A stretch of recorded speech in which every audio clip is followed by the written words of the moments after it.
us who come from the north coming to town, which makes it all members of the committee who comes from the north side of Cape Town.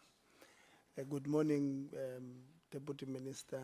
Good morning, DDGs present, Chairperson of CGE, and all people from CGE who are here with us. Good morning, members. We have not met in a while because of Parliament was seized with debating different budgets. We debated ours on the 3rd of July. Very nice debates from you members. Obviously, some of you were not going to agree with the points you've raised in the debate, but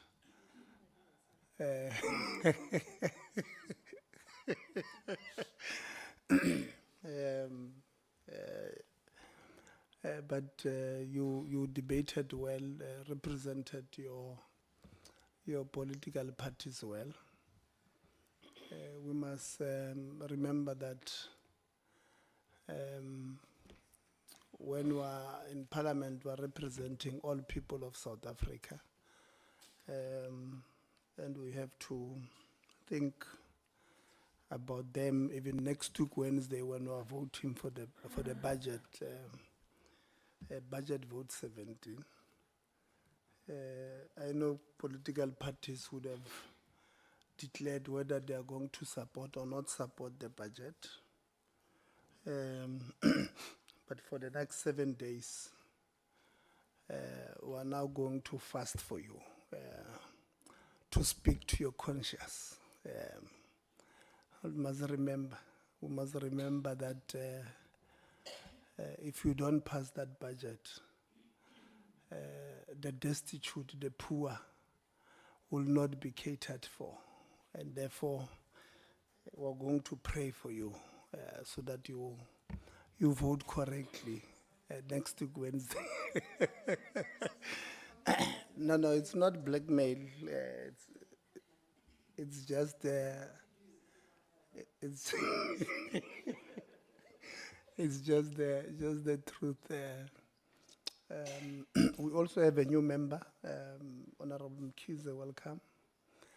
Honorable Mkhize comes from the MK. I was joking with them yesterday that he's probably member number 201 from MK, because at MKP every week they change members.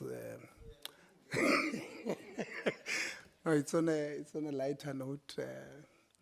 You are not number 201. I was corrected that you are number 198.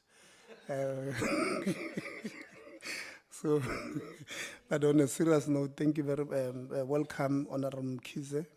Honorable Mkhize will be an alternate member of the MKP who has joined us. We wish you all the best in the committee. We hope that your contribution is going to enhance the work of the committee, making sure that the PSET system becomes a better system and it works for our people in the sector. So today we are meeting with CGE, Commission for Gender Equality, on sexual harassment at our institutions of higher learning in 2024, and gender transformation imperatives for higher education institution in the 24-25 financial year. CGE is here is led by Advocate Sepanya Mohale, who is the chairperson. The deputy chair is also here, Subayan Naidu, and they've got commissioners, sorry, and Dr. Matotoka, who's the CEO, is also here. And then we have the DDG of TVET colleges, Tate Zungu, DDG of planning, Megasa. The last time we met Megasa, we were in Durban. You had invited us to attend the G20 Education Working Group, speaking on this particular matter. And I did indicate that I'm attending because of my specific interest on the matter on gender-based violence in the sector. We had very nice commissions in the G20 working group. There was one incident at the Zungu where the plenary almost collapsed, Mampi. A gentleman from Turkey stood up at the end of the session, just before lunch, and said, I need to say something.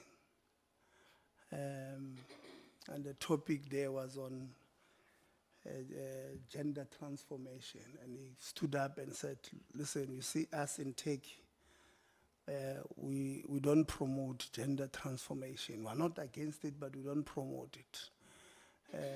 In fact, there's nothing that has come out that is good, that has come out of this thing of gender transformation. In fact, if anything, we've had mental problems and sometimes physical problems coming out of this gender. The commission almost collapsed. You can imagine. Then he just sat down. You know, it was as if he was dropping mic. You know, after that, so the commission almost collapsed, which was very interesting. Because I saw Honorable Ngubane speaking to him during lunch. I don't know what they spoke about. The gentleman from Turkey in the G20 working in the working committee. But other sessions were well run, discussed a lot of good points, especially on gender-based violence. I think the commission or the commissions that dealt with those things did extremely well. So today we are going to get the presentation from yourselves. You've given us about 34 slides. We'll then engage with you after that, and then we'll deal with minutes, members. We also have a report which we will send to you on the G20 working group that we spoke about. That we must adopt so that we can present it to Parliament, because we believe that there were a number of good points that would have been raised in that G20. We do have apologies. We have an apology of the minister who is attending to cabinet responsibilities this morning. We have the apology of Deputy Minister Manamela, who's on leave. We have on leave. I don't know why is the Deputy Minister raising the head so quick. Or we have a different apology. Sometimes we do have many apologies here. Unfortunately, no, it's not special leave.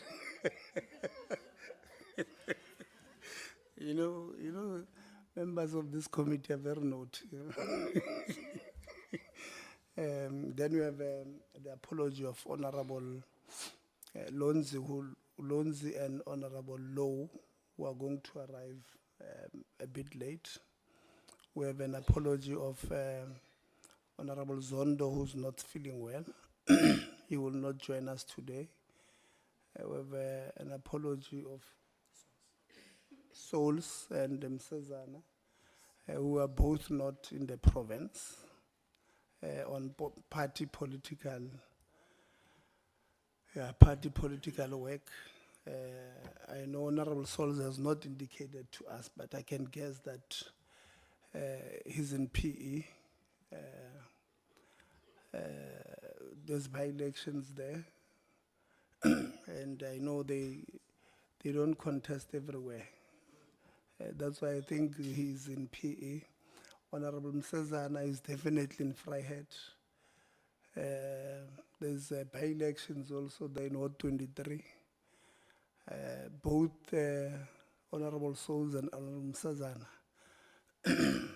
will not win the wards that they are going to.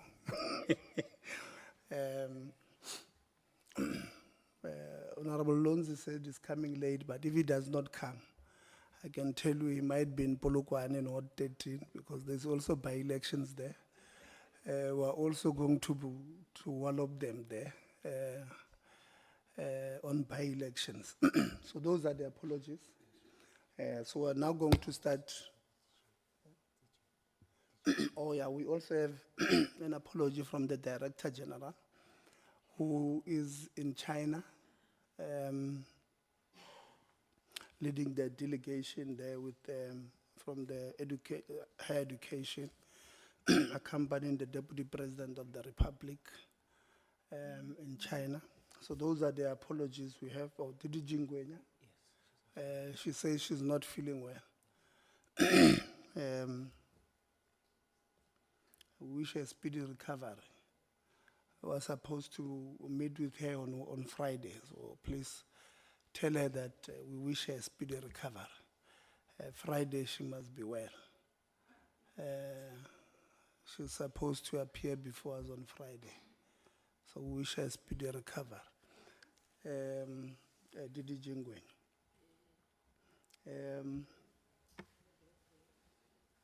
Yeah, we have a very one of the very hardworking members of our team in the administration of Parliament, MP, who it's her birthday today.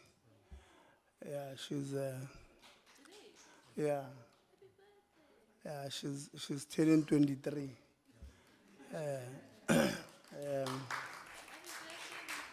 Yeah, happy birthday, Mampi. Mampi is our content advisor in the committee. Works extremely hard. Happy birthday, Mampi. We did not buy a cake, but I trust, I've looked at our bank balance. I think it's important Desiree will make a plan during lunch. No problem, as long as you give me the card, Desiree, we'll run with things. So we're now going to introduce ourselves. We'll start here, go to members, move this way, and Honorable Khaha will be the last one on this side. And then from there, then we'll then give to the leader of the delegation from the department, which is the Deputy Minister. And then it will then go to CGE, then we'll then engage after that. So my name is Tebogo Letsie. I'm a member of this portfolio committee, and I have the responsibility to chair the meeting. So Anel, after you will go to Mama Seko. Good morning, Chair. Good morning to members. All protocol observed. My name is Anel Kamingis. I'm the Committee Secretary. Good morning, Chair. Good morning, colleagues, and all officials that have joined us and our guests. My name is Matlodi Maseko, and I'm the member for this portfolio committee.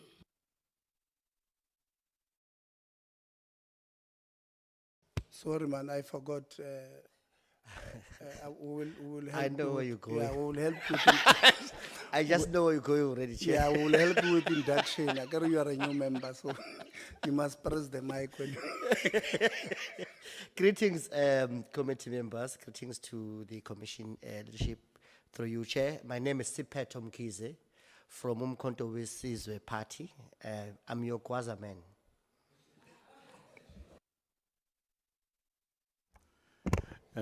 Good morning, Honorable Chair, colleagues, and honorable members, and all our invitees. My name is Sihle Ngubane. I'm the member of this portfolio committee. Thank you. wena unikwe uxanduva lokuhlalisa le committee maniqale ndibulise wena amalungu abekekileyo ale committee yemfundo ephakemeyo ndibulise abo bakhokhele i-administration bekhokhelwe nguwe minister deputy minister igama lam ndinguyanga wakwagovana ndililungu lale committee. No, thank you very much, Chair. Let me not go to town with my greetings. Nothing has changed. My name is still Khawlatli, the surname is Khabo, and also a member of this portfolio committee. Thank you very much. Good morning. My name is Desiree van der Walt and I'm a member of this committee. Thank you, Chair.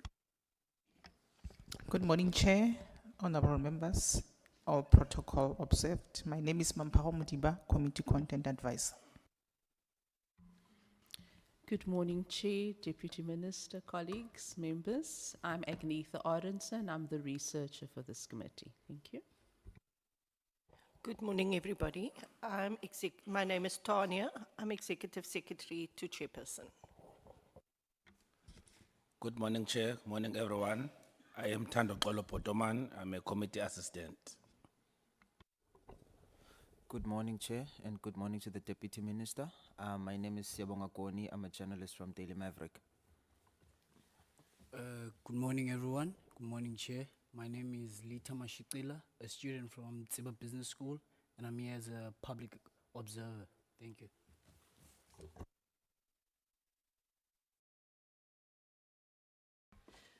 Morning, Chair, honorable members. My name is Tulani Shabalala. I'm the parliamentary researcher for the Democratic Alliance.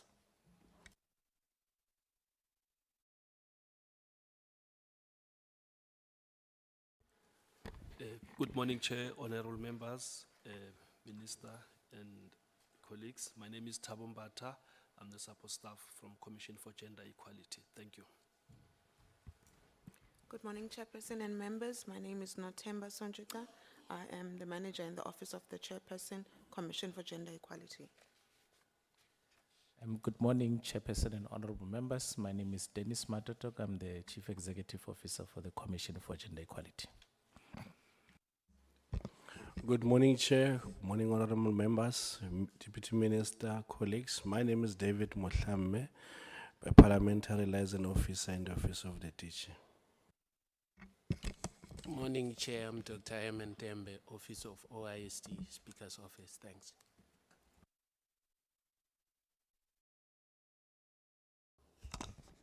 Good morning, Chair. Good morning, honorable members. Good morning, DM. Good morning, colleagues and the Commission.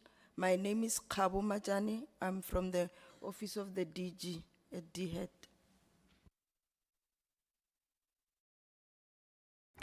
Good morning, honorable members, as well as the chairperson. I am Commissioner Siam Samai from the Commission for Gender Equality. Thank you.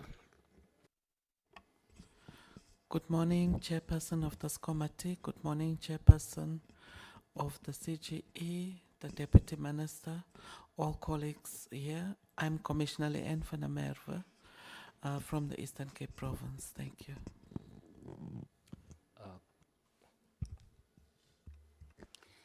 Good morning, Chair. Good morning, Deputy Minister. Good morning, everyone. I'm Dr. Naidu from the Commission for Gender Equality. Good morning, Chair. Good morning, Deputy Minister. Good morning, honorable members.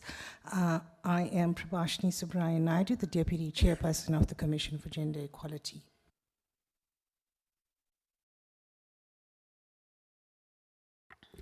Good morning, Chairperson. Good morning, honorable members, DM, and everyone in the House. My name is Ntabiseng Sepanya Mokhale. I'm the Chairperson of the Commission for Gender Equality. Thank you. Morning, Honorable Chair, honorable members, honorable Deputy Minister, and the leadership of CGE, and all the colleagues from the Department of Education and Training.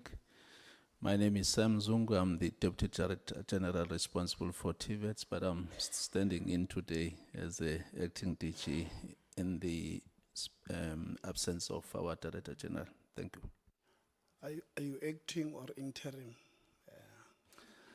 That's on a lighter note. My letter of appointment, it says acting. Oh, no, that's good. Honorable Chair, I know there's a lot of interim at the moment.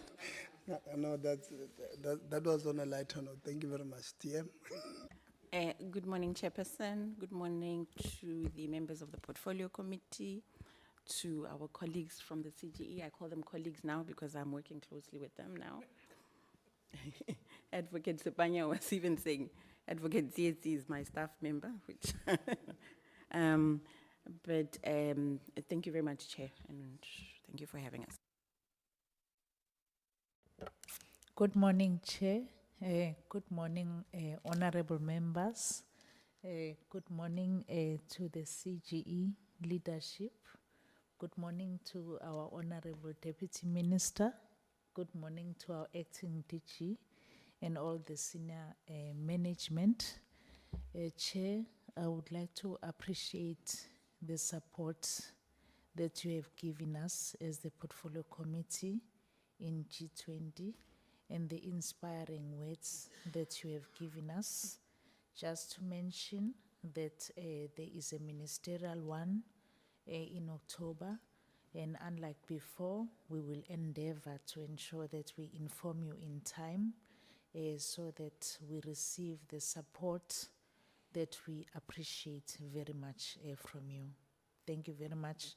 I forgot to introduce myself. My name My name is Nolwazi Gasa. I'm the Deputy Director General for Planning Policy and Strategy. I'm also responsible for international relations and, as I've mentioned before, also responsible for infrastructure under the guidance of our Director General. Thank you very much. Thank you. I know Megas, I allowed it because I said introduction, but I think Megas, I was a politician before. So, you know, politicians, they start first with the preamble. So the introduction came after the preamble. Thank you very much, Megas. Let's continue. Honourable Chairperson, no preamble from my side. Honourable members, Honourable DM and colleagues from the CGE as well as the department. My name is Trudy van Wyk and I'm the Chief Director responsible for social inclusion and equality in the Department of Higher Education and Training. Morning, Chair, and all protocol observed. My name is Sesi Mahlobohwane. I'm the Director, Social Inclusion and Equity in the Department of Higher Education and Training. Thank you. Good morning, Chair and honorable members. My name is Sipho Stilman. I manage media relations in the Office of Deputy Minister Mimi Gondwe. Thank you. Good morning, Chairperson, honorable members, commissioners. My name is Tsietsi Shuping. I'm the Head of Legal Department for the Commission for Gender Equality. Good morning, Chairperson, honorable members, commissioners from the CGE and the Deputy Minister as well as colleagues. My name is Naledi Selebano. I'm currently acting as the Head of Policy and Research at the Commission for Gender Equality. Thank you. Modula Stulo Kialeba, good medicine. Thank you for granting me the grace to sit in charge here on the high table. Colleagues, my name is Karabo Khachao, and I am an alternate member of this committee. I respect the presence of DM Gondwe, DDG Zungu, DDG Gaza, commissioners, and the whole department here. Kialeba Modula Stulo. Oh, and of course, I respect the presence of members and our own staff.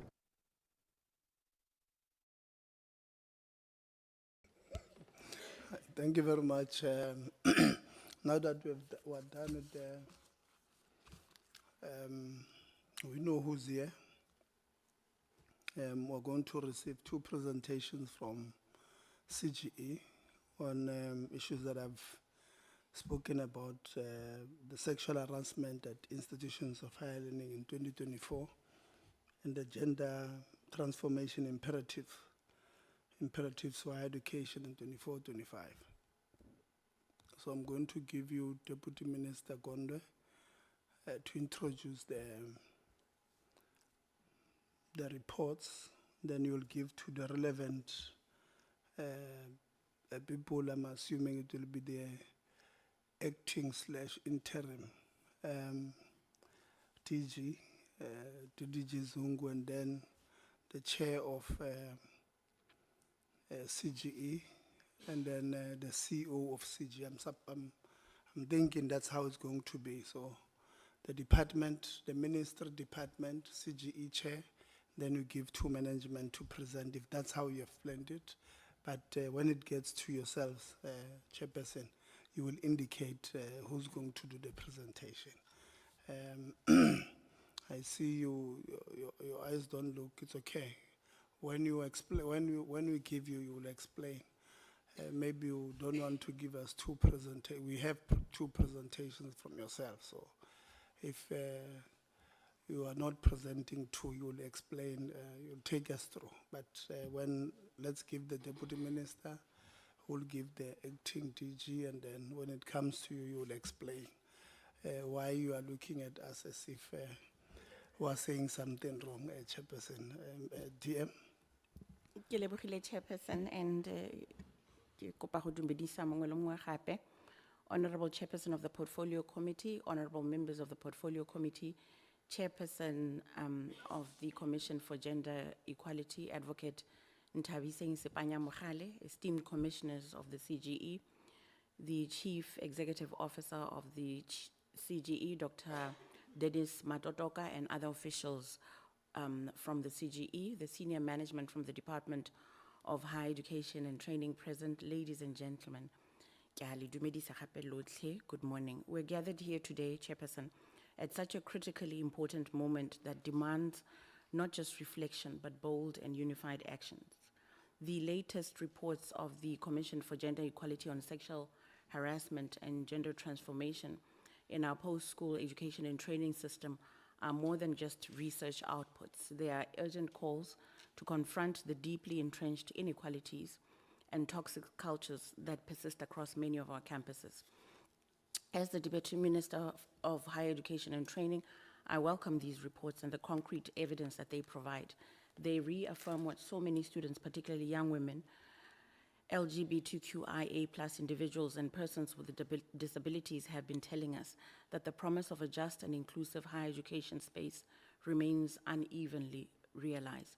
The reports of the CGE further remind us that transformation in the higher education space must be more than just an abstract goal. It must also be a living and daily commitment that has to be measured by representation, safety, access, and dignity. Let us start from where the CGE reports reflect on appointments at a management or leadership level. It is abundantly clear, Chairperson, that we all need to encourage university councils to critically look at the gender profile of our vice-chancellors and principals at universities, TVET, and community colleges. Chairperson, a few months ago, I had the privilege of attending the installation of the new Vice-Chancellor of the University of the Free State, Professor Hester Katerina Klopper, who has been appointed or installed as the 15th Vice-Chancellor of the University of the Free State. But what is remarkable and astonishing about her appointment, Chairperson, is that Professor Klopper is the first woman to hold this position in the institution's 121-year history. She's unfortunately only one of very few women vice-chancellors in our country. This reflects the ongoing gender imbalance at the upper echelons of leadership in the academic space. As I stated in my budget vote debate, gender-based violence continues to afflict and trouble our learning spaces. The department and Higher Health are working together side by side in conducting roadshows and behavioral change workshops, reaching thousands of young people, particularly men, and placing dignity, accountability, and care at the helm of institutions and in the heart of campus life. It is my considered view, Chairperson, that the safety of vulnerable students on our campuses is everyone's business, not just our business as the Department of Higher Education and Training.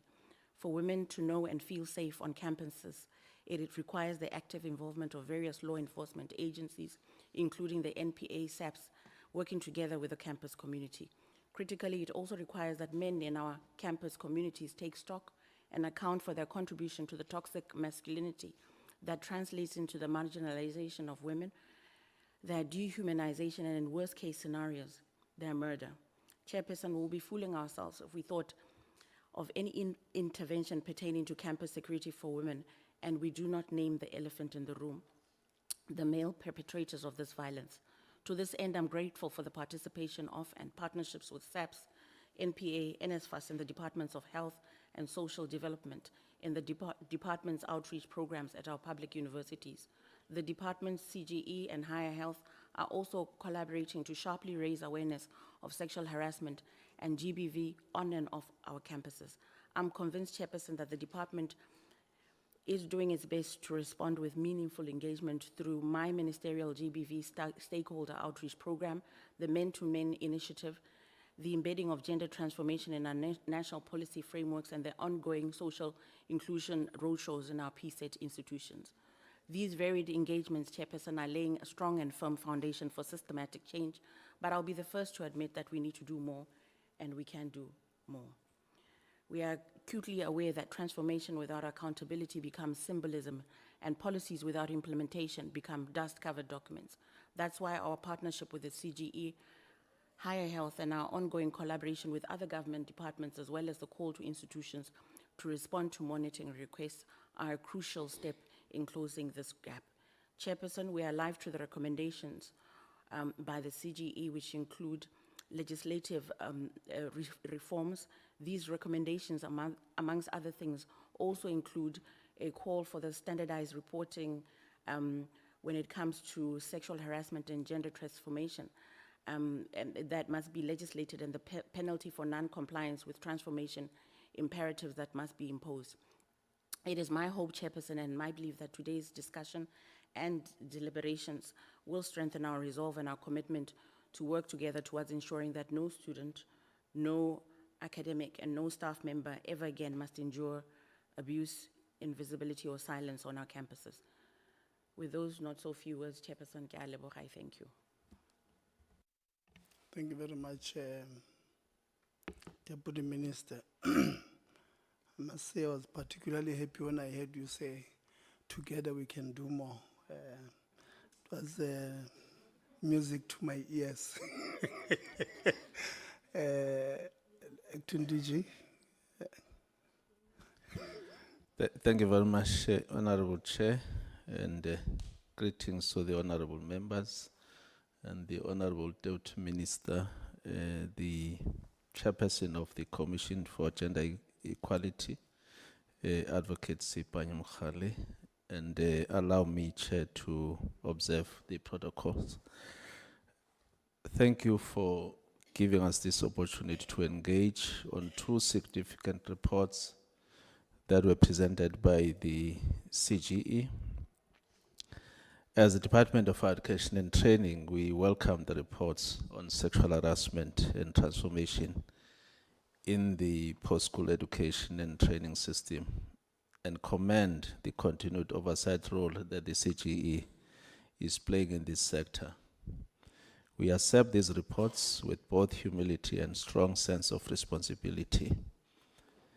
I was making some comments with the chair of CGE earlier on that I've seen they've significantly covered the university sector, and I believe that there's still more work within the TVET sector, because I think they only managed to cover about 14% of the total number of institutions that was served versus the 53% coverage on the university sector. Let me also commend the active political leadership and involvement of the Deputy Minister, and it is imperative that we build on these gains to advance transformation. The reports, honorable members, paint a sobering picture. Sexual harassment remains unreported, or underreported rather. Institutional responses and fragmented, and transformation, especially for marginalized groups, is moving far too slow. It is not acceptable. And as the Director General, not me, because I'm acting, I'm committed to ensuring that the department systems shift from passive policy guidance to proactive implementation and accountability. Following the release of these reports, the department has intensified its collaboration with the CGE. We launched structured surveys based on findings of the reports, conduct institutional roadshows over the width and breadth of our country, and push for standardized reporting frameworks on sexual harassment and gender transformation.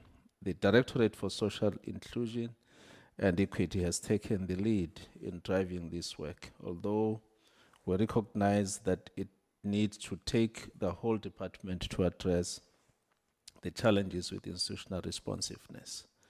We are also embedding accountability tools like the Social Inclusion Review and Improvement Model, SIRIMI or RIM, and using data to track non-compliance. Importantly, the department is not working alone. Our partner, Higher Health, has been instrumental in scaling up psychosocial support training and safety protocols across the PSET system. Still, the fact remains clear.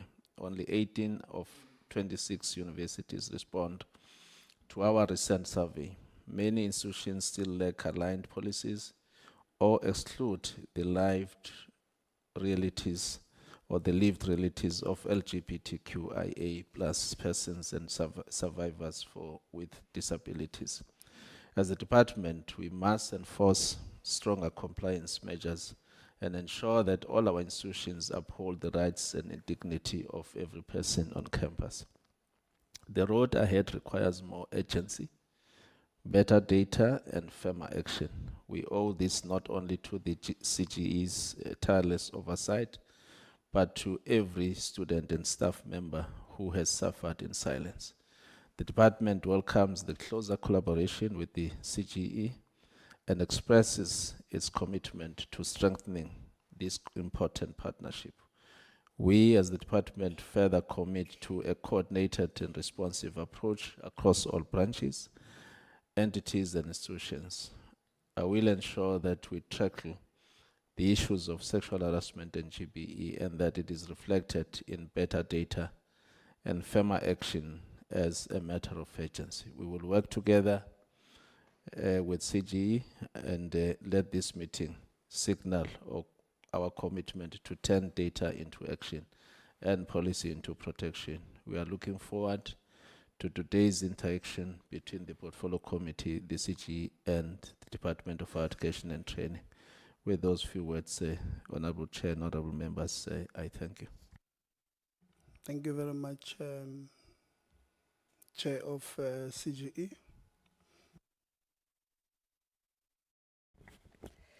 Thank you for the opportunity, Chair, DM, and honorable members. I wasn't aware that you're looking at me, Chair, and I can't hide sometimes what my face tells when it wants to tell a story. My confusion or my concern was just around the fact that we as a C9 are not here under the banner of a government department. We are above a government department. We are independent as prescribed by Section 1812 of the Constitution, and therefore do not work with the department as a partner, but rather bring reports to say you must do the following. That's where the confusion. I was a bit concerned about that, but I'm glad that it has actually been raised. Chair, thanks for the opportunity. Just quickly, the advocate says they are above the department. I want you to analyze, very important, they are Chapter 9 institution. They don't report to the department. In fact, the department are supposed to implement what they bring. So I want you to underline that, but I'm glad you started there, advocate. You can continue. It excited me. I'm sorry to disturb you. You can go, yeah. Thank you. Honorable members, Chairperson, DM, and everyone, thanks for the opportunity. We as the CGE do a number of things as a C9 that has been set up by the Constitution in 1996 to strengthen democracy. Our mandate is the biggest of all the C9s in the sense that Our mandate says, go forth and overhaul society.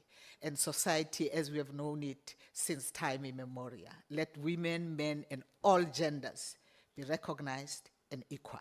So it's the biggest of all the 6 C9s. And I know people sometimes get surprised when I say that.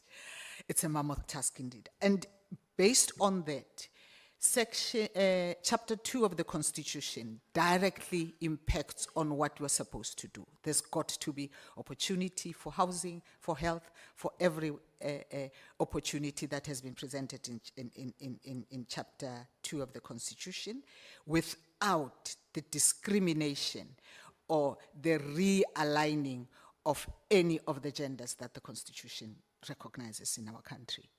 We then hone in as an organization and say, we will use as a vehicle certain provisions in the Chapter 2. For example, Section 9, which talks about equality. Section 10, which talks about human dignity. Section 11, which talks about right to life.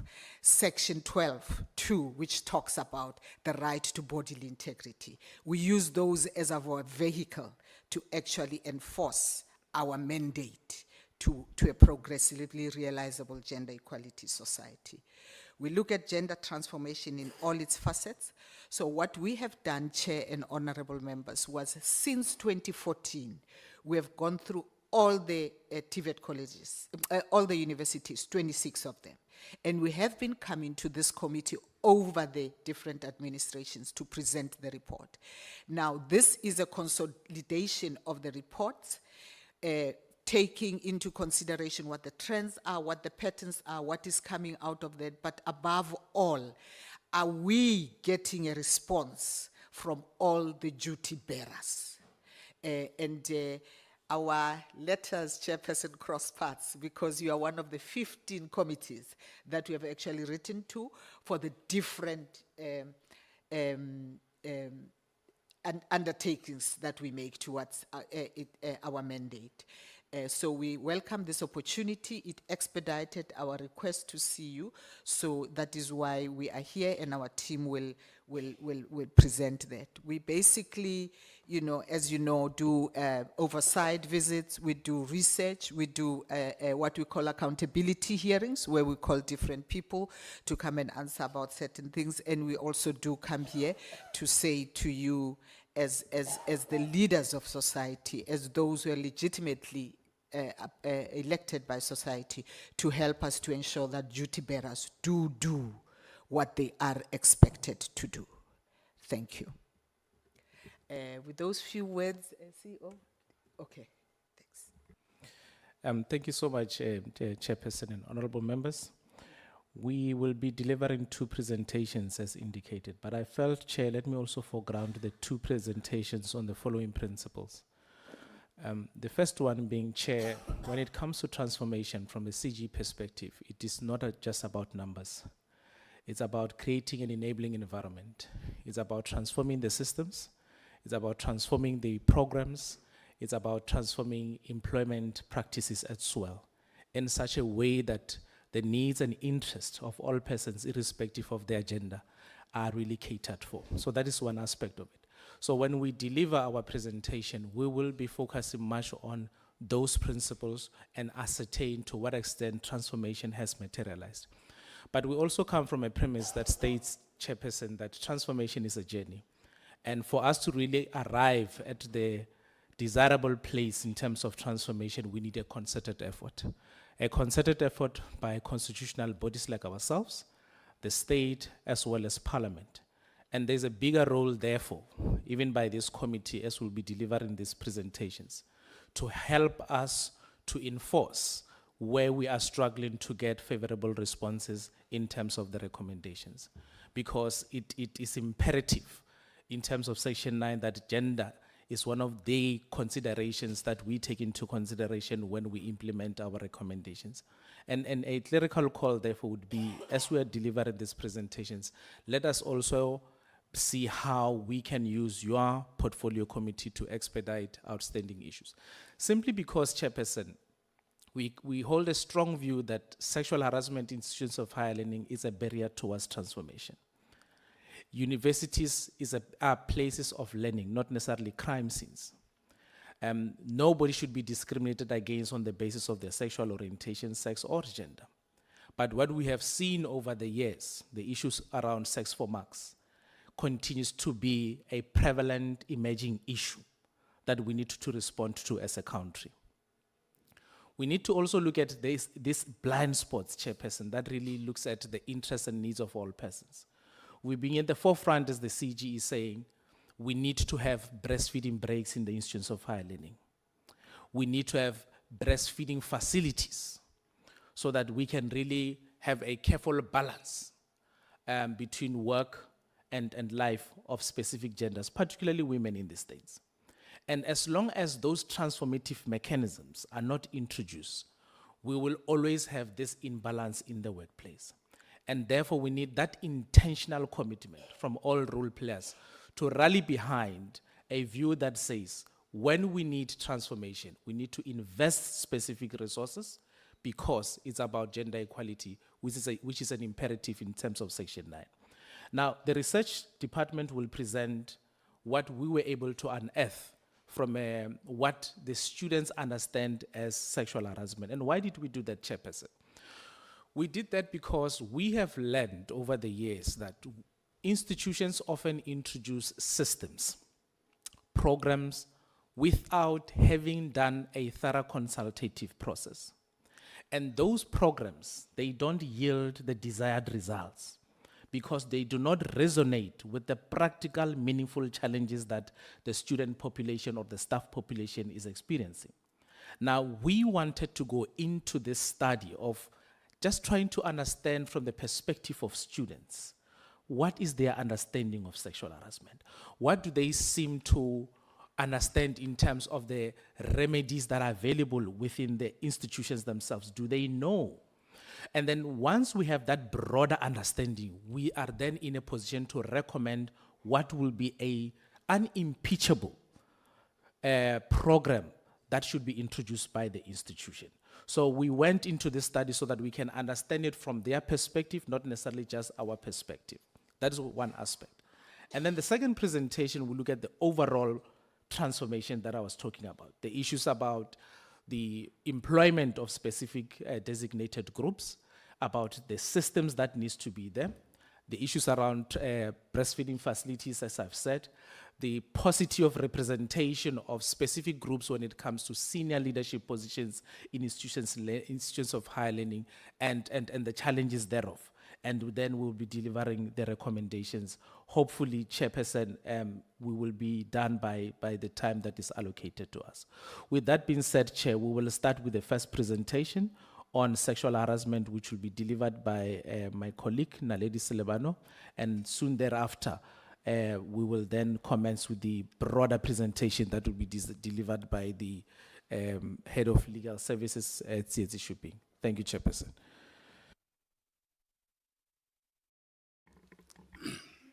Yeah, you can continue in the meantime. We're just checking with IT if why it can't project there. But in the meantime, we do have the presentations. Yeah. Okay, thank you very much, Chair.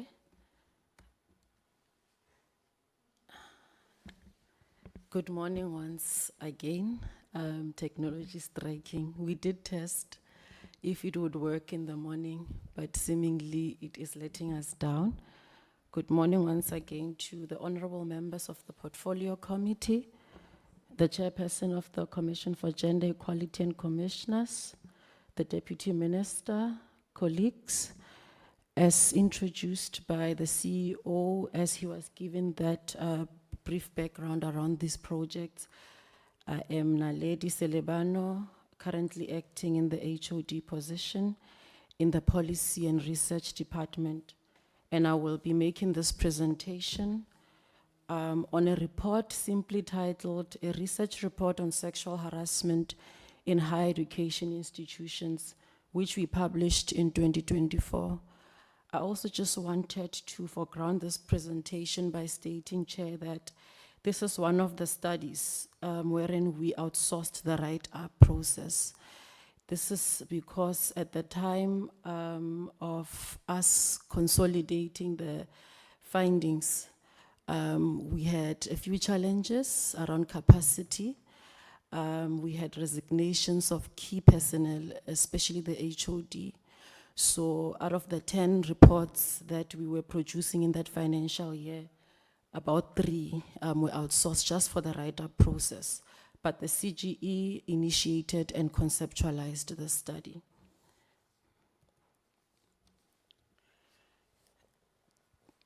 In terms of the outline of my presentation, I will touch briefly on the introduction and background, the problem statement. I will touch on the study aim and objectives, the research methodology, the limitations and risks that we came across in undertaking this research, the findings of the study, a brief overview, and the recommendations that emanate from the report. So, as already stated, in the 2023-24 financial year, the CGE conducted the study on sexual harassment in higher education and training. We undertook this study to investigate measures that are put in place to address sexual harassment in higher education institutions, but also to assess the adequacy of these interventions in tackling sexual harassment, specifically against students in these institutions.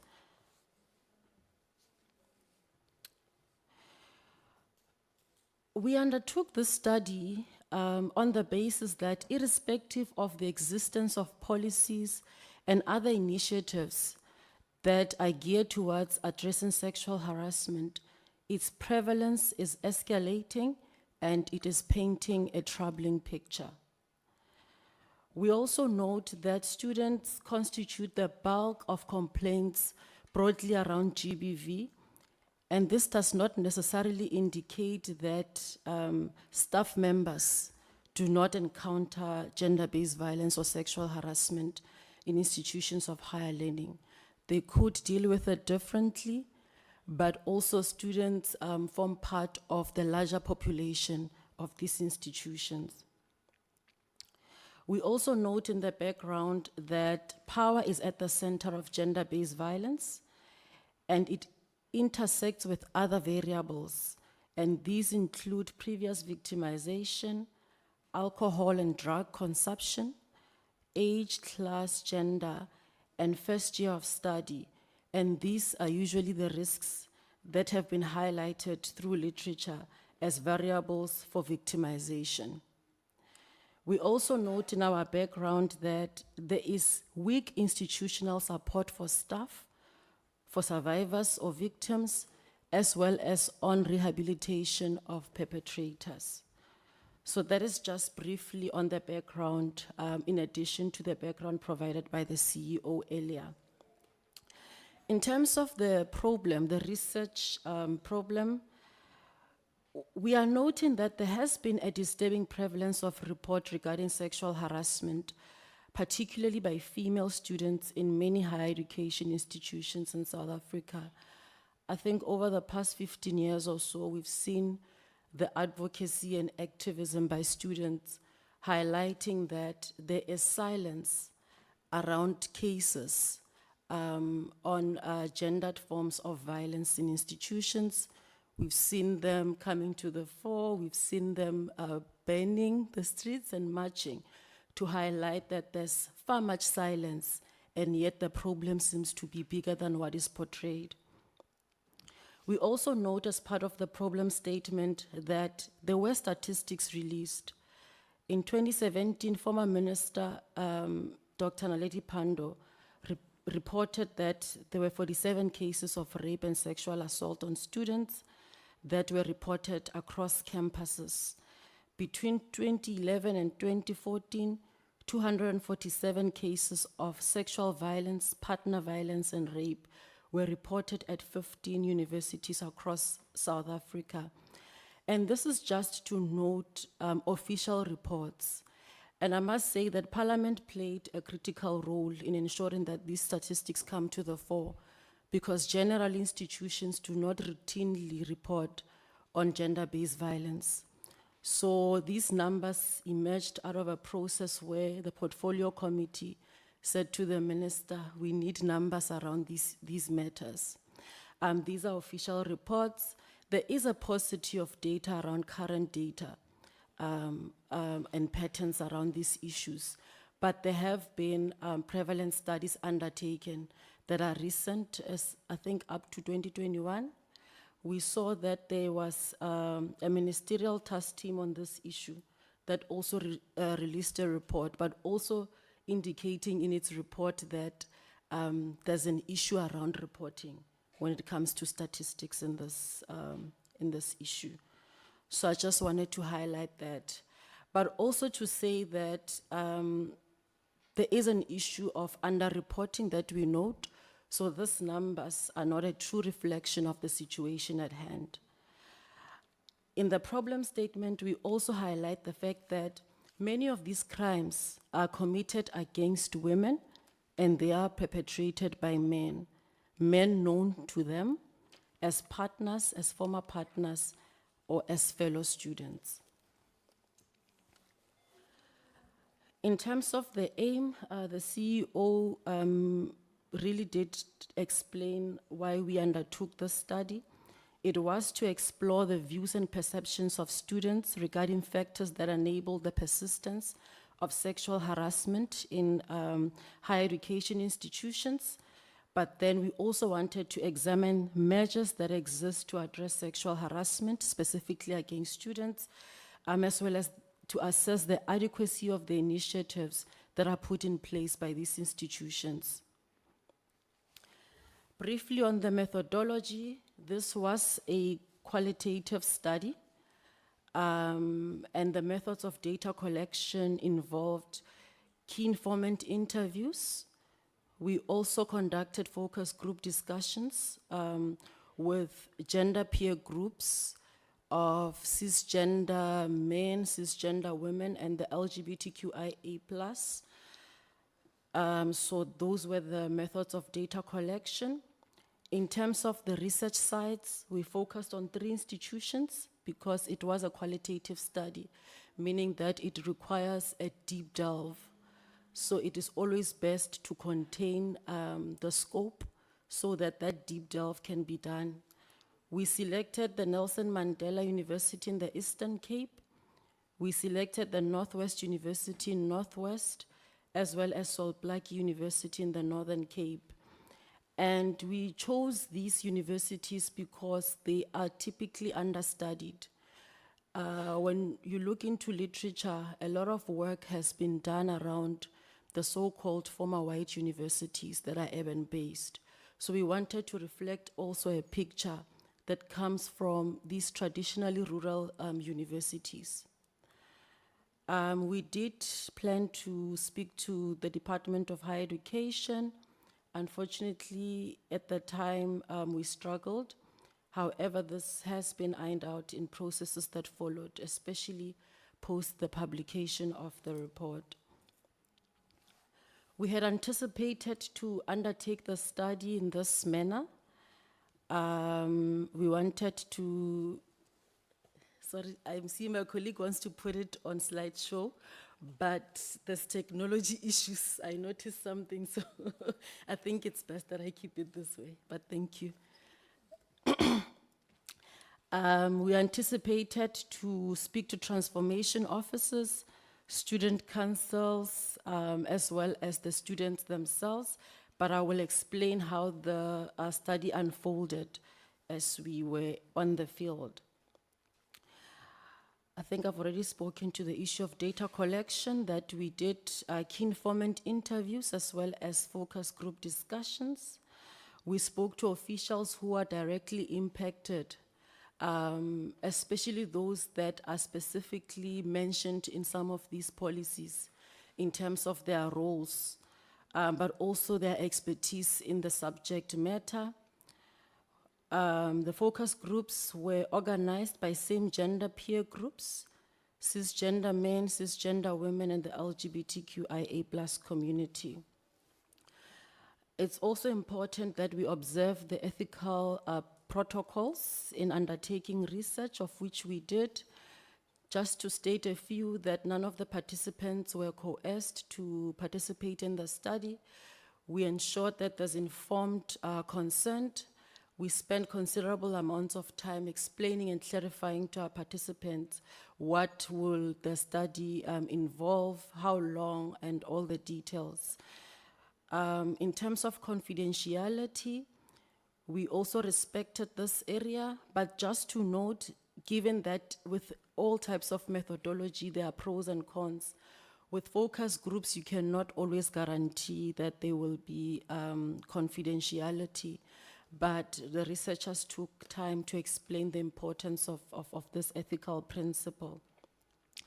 Also just wanted to highlight that the study itself did not seek to speak on experiences. It was about the views and perceptions broadly, so the privacy of the students was taken into consideration in this regard. So none of their names or identifying particulars are mentioned in respect of the ethical considerations. And as mentioned, we outsourced the write-up of this report, and these were seasoned researchers who also understand the ethical guidelines. This is the breakdown in terms of officials as well as students that were engaged in the study. We conducted focus group discussions. We spoke to members of the SRC, transformation officers, the GBV officers, Pride Office, peer educator or student life, employee relations, protection services, as well as student support or judicial, counseling, and development services, as well as nurses. Universities are not homogeneous spaces, so all of these were based on officials that were available and taking part in the rollout of the policies. In terms of data analysis, we used a method suggested by Kelly, which requires immersion, unpacking, and association. And we explain what those involve, that the researchers must immerse themselves into the data to get good understanding, that the textual data must be unpacked to find patterns between and within institutions, and that associations must be formed from the patterns that were uncovered, that are discussed, and then temporal linkages are formed. So this is just to explain the data analysis process that we undertook. Like many studies or any other, this one also had its own constraints or limitations. We rely on the honest and candid responses, because in research, the participants are the experts. They are the ones who can tell us from their own experiences and understanding what the picture looks like.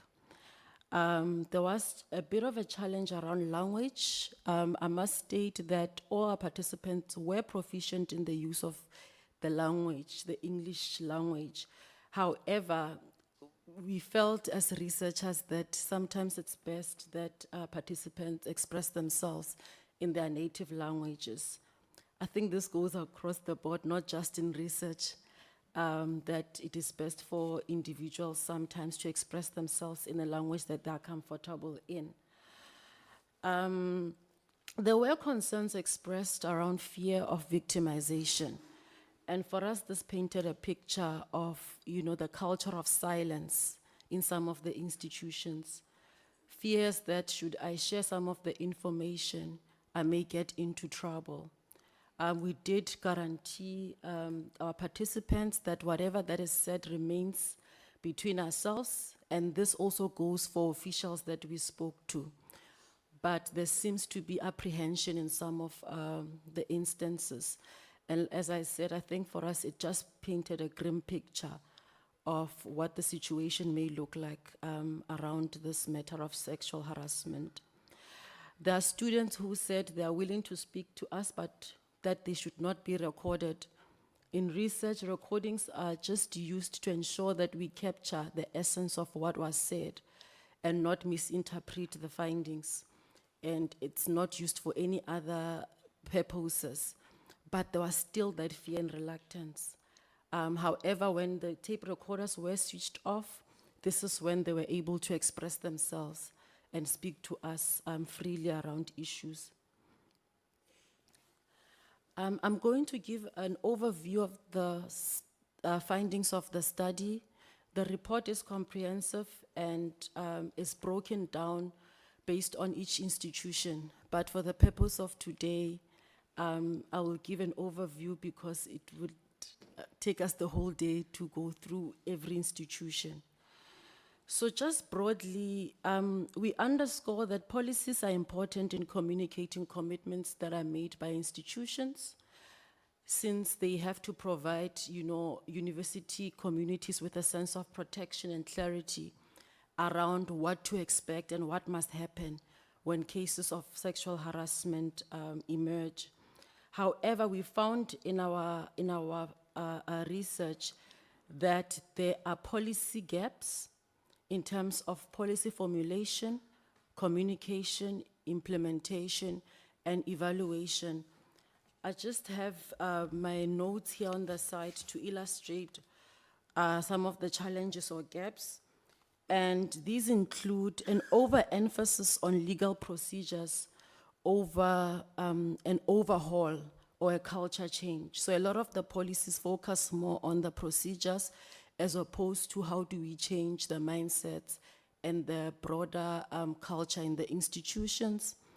There was inadequate protection, or sometimes not even a mention of the LGBTQIA+ community, as though they do not experience sexual harassment, a lack of transparency around how these policies are formulated, because students would feel they were not adequately consulted, and not only that, they don't know where to access these policies.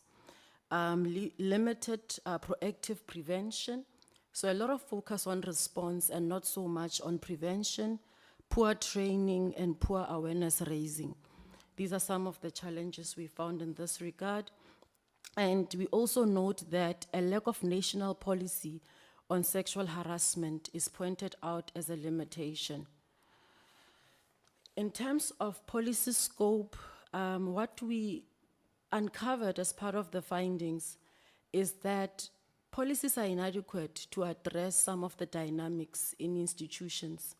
For example, policies would refer to students or staff, and yet there are those who wear these hats concurrently, which may not necessarily be covered in what is communicated in these policies. For example, there would be full-time students who are also contract employees, such as tutors and contract lecturers, and this is common among postgraduate students. Some would be part-time students, but also full-time permanent employees. So they are studying, yet they are also an employee at the same institution, part-time student, contract employee, part-time student or a service provider, and also areas where individuals are neither staff nor students, such as postdoctoral candidates, and this was not adequately addressed in the policies. In terms of understanding of sexual harassment, we found that there was good understanding of what it means among students, but typically understood through the construction of masculinities as typically violent. So men seen as the main perpetrators of sexual harassment. However, a lot of reference to gender binaries, so it's mainly men and women being mentioned, and not what the impact looks like or means on the LGBTQIA+. So there's a lot of silence or negation when it comes to gender diverse individuals or transgender individuals. So we are stating that there's a policy lacuna that exists with regard to inclusiveness. We also note that universities are microcosms of society. So the violence that exists outside of the university spaces would then be expected to manifest itself because these are the same members of the same communities.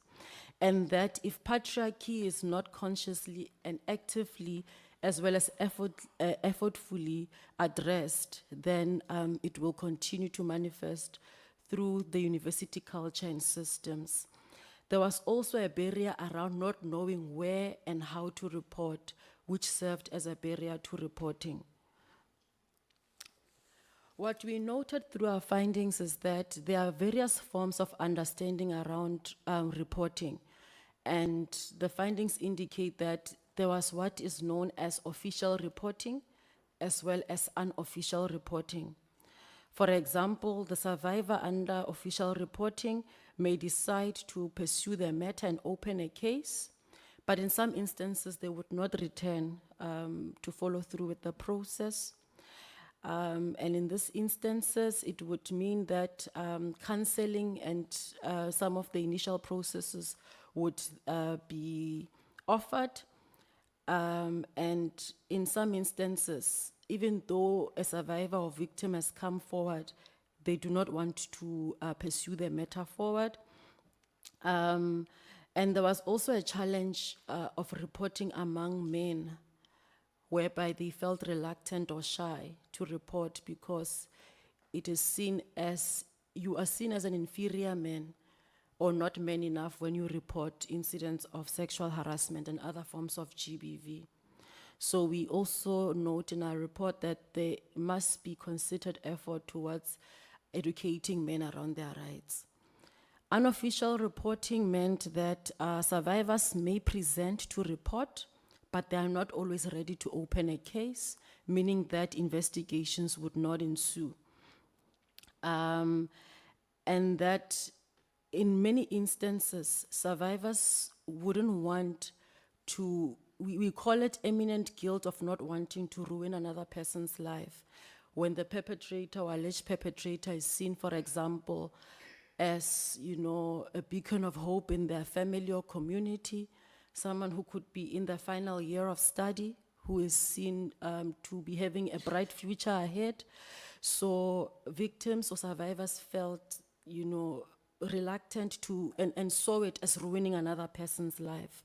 Or if it's a staff member, they are ruining their career, and this person could be a breadwinner. So a lot of guilt carrying by the survivors or victims in this regard. And we therefore say that gender transformative approaches are necessary in policy formulation because there's seemingly the silencing of victims that happens when it comes to reporting. So cases would conclude in the following manners, either in favor of the complainant or in favor of the defendant, but in some instances, cases would be withdrawn. There would also be instances of foreclosures, and this is where it is seen that there is a relationship between the two, or where another individual has reported the case and not the survivor themselves. So if it's a friend or a peer that would say, I am aware of this situation, some of those cases would be closed because the survivor would not want or not be ready to come forward. The issue of substance use and abuse came up in the study. And for us, we say it was not a simple causal effect relationship, but that it is mediated by gender power dynamics and stereotypes about alcohol use in respect of femininity and masculinity. For example, that, you know, heavy alcohol use or just alcohol use is associated with masculine traits, and that when a woman uses alcohol, they are devalued in society. So therefore, in those spaces, there would be instances where women experience violence just because a woman should not be found in these spaces. Those would be some of the views that are held by men.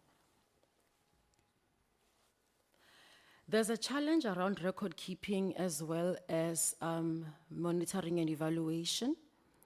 What we note is that there is no disaggregated data. And this is a challenge when it comes to planning, as well as accountability, resourcing, as well as the development of interventions. It was difficult for us to obtain disaggregated data from institutions. And we are saying as CGE that to support this role, institutions could leverage on the use of technology. We've seen this in the GBV space, whereby there are apps developed and they assist in terms of response that is timeous and easy to monitor, as well as real-time data for reports, which would enable institutions to identify hotspots and react timeously. There were challenges around case management. There were skills shortages among some of the officials that are first respondents, or those that students are told this is where you should find yourself should you encounter a challenge. So mainly around the investigation officers, which would lead to weak cases being presented.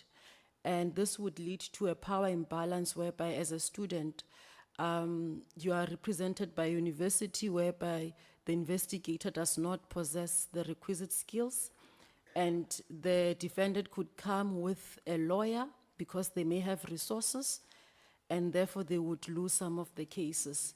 And this led to many of the students stating that they would not report sexual harassment because they see that some of the alleged perpetrators are walking around them many times because of cases that fall through the cracks due to these skills shortages. There were staff shortages and issues of caseload, wherein there's one individual dealing with or responsible for the entire institution, including numerous campuses, because with universities, they may have multiple campuses and not just one. So you'd find that there's issues of caseload where officials feel inundated with reports and are unable to respond and carry out investigations within reasonable amounts of time. In some cases, these delays would lead to some survivors losing interest because it is taking too long. Sometimes when now investigations have to happen, they are at home during school holidays, or now they've even left the institution and are no longer students. So this is how long it would take in some instances. There was an issue around investigations concluded at the start of or during exams. So the investigation is done, charges are drawn. However, the alleged perpetrator is allowed to finish exams, seemingly to not interrupt that process, to say they must continue up until such a time that they are done, and only then processes would unfold. And for us, it raises concern around victim-centered approaches, because the victims or survivors now have to deal with the same person, who may sometimes be in their own classes, taking exams with them in the exam centers. So this was a major concern raised in the report. There was issues around witnesses, with protection of office investigators highlighting that sometimes witnesses are reluctant to come forward. They do not want to be subjected to the process of hearings, and sometimes they lack the confidence to speak around issues of sexual harassment, as well as to support the complainant.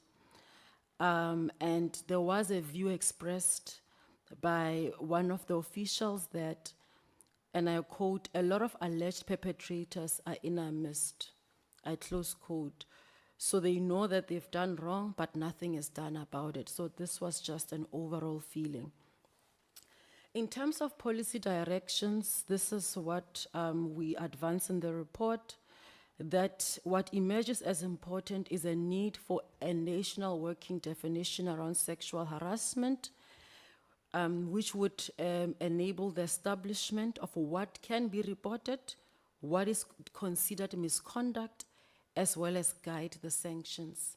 This is because also in us unearthing the understanding that students have, it differed from time to time, also amongst the officials that are responsible to cater or provide services. There's also a need to emphasize the nuanced gender dynamics in sexual harassment. And this is important to underscore because usually it's dealt with as a gender binary. However, it is important to highlight or emphasize that sexual harassment can be experienced, yes, by men, perpetrated by other men or by women, that by women themselves, and that the LGBTQIA+ are not immune. So this was important to emphasize, that universities must implement strict measures to ensure student safety, especially around substance abuse. That substance abuse is allowed on the premises, there are liquor licenses, it is consumed at parties, bashes such as freshers, but there weren't sufficient protocols in place to regulate its use. So this would be a challenge that must be addressed by institutions. We also noted that attention should be given to the provision of platforms for students to engage, to speak or understand the links between masculinity and gender power, as well as the perpetration of violence, the rape culture, and harmful gender constructs. Some of the men in our study felt victimized when it is brought forward that men are the key perpetrators. They feel that that could not be the case. And this is to say that perhaps there is limited understanding of gender power balances or imbalances, and that men are placed at a far much advantageous position, and that there is a rape culture that exists and is usually perpetrated by men. In addition, we note that these constructs should be challenged to enable for positive masculinity, and that there should be a blueprint for improved gender mainstreaming, as well as GBV processes, and those, it must be those that really work. We noted a lack of policy alignment, lack of effectiveness, and poor implementation reported in this study as well as other studies. And as the CGE, we advanced that there should be meaningful and empathetic consultative processes, not just a mere copy and paste or tick box exercises. Because in some instances, policies would be adopted as they are from higher health, which is okay at entry level, but there are dynamics within institutions that must be understood and addressed. So in some instances, it felt that this copy and paste is just to tick the box, but it is not a meaningful engagement, a meaningful process to address challenges. It is to have the document in black and white. And we also saw issues around ill-thought policies that are poorly designed to serve institutions, particularly students. Students did not feel that they understand or know what is contained in these policies and how to effectively deal with issues as and when they arise. Across all three institutions, we noted the importance of clarifying and simplifying reporting, because reporting was cumbersome. Entry points were diverse, it was too many individuals, security personnel, healthcare services, student bodies. It was just a culmination or combination of too many individuals. So it was unclear. Students did not know where to go exactly. We also note the importance of a development of basic minimum services across all universities, because the services differed. In one institution, this is how the services would be provided, in another in this way. So similar to the Victims' Charter, where it says these are the minimum standards of service, we are arguing that the same should happen, that at the basic minimum, this is what survivors should expect when they seek support. And that, of course, universities can then adapt or advance or even add more to what is seen as basic standards. We are also stating that all focal points or persons who deal with sexual harassment at all levels must be trained on the survivor, victim, first responder approaches. Like I said, sometimes even those who are identified as first responders wouldn't know what to do. There was an instance where an SRC member who says SRCs are identified as a key stakeholder who can respond, but I do not know what to do. And should a student approach me, I wouldn't know what to do. So we are calling for training at all levels. In one university, one of the officials had just come in, they were new, around 7 months, and did not understand the policies and procedures within that institution. We also note that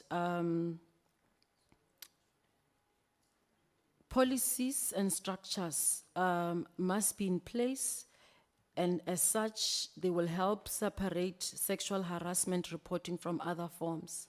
Because sometimes sexual harassment is not understood for what it is. There were instances where it was seen as a lesser violation under gender-based violence. So it is important that it must be elevated to the critical status that it deserves. In addition, these are some of the recommendations: that it is crucial to ensure dissemination, awareness, and education regarding all available and applicable frameworks, policies, procedures, support, and response structures. And this is because, like I said, students did not understand these, did not know where they are located, etc. We recommended improving collaboration among formal on-campus support and response structures, because like I said, there were many identified, but there would seemingly not be a coordinated approach. Each one was dealing with issues as and when they come to them. That institutions must comprehensively address specific challenges of underreporting, specifically by strengthening confidence in institutional response mechanisms. Students did state that they do not trust that the formal systems work for them. So it is important for institutions to strengthen their mechanisms so that they build that trust. The report I referred to earlier states that when this was done, specifically at VETS, where even a gender office was established, that elevated the issues, and also now more reporting came up. So the report makes a comparison of before the existence of that office and after. And it shows that once that mechanism was strengthened, individuals were now confident to come forward and report because seemingly the system had been strengthened. We also are saying that institutions must develop policies that provide for a proactive prevention. So not just response, but comprehensive and active prevention of sexual harassment, specifically challenging and tackling the notion of toxic masculinity that is embedded in some of the universities in terms of culture. I'm almost done. We are also recommending for more studies to be undertaken, particularly looking into experiences of the LGBTQIA+ community. And this is because they have for the longest time been negated. We are also calling for cost studies to be undertaken. And this must be done to calculate productivity, academic time lost, and this is mainly by complainants, respondents, and witnesses. So basically just to say how much effort goes into these issues.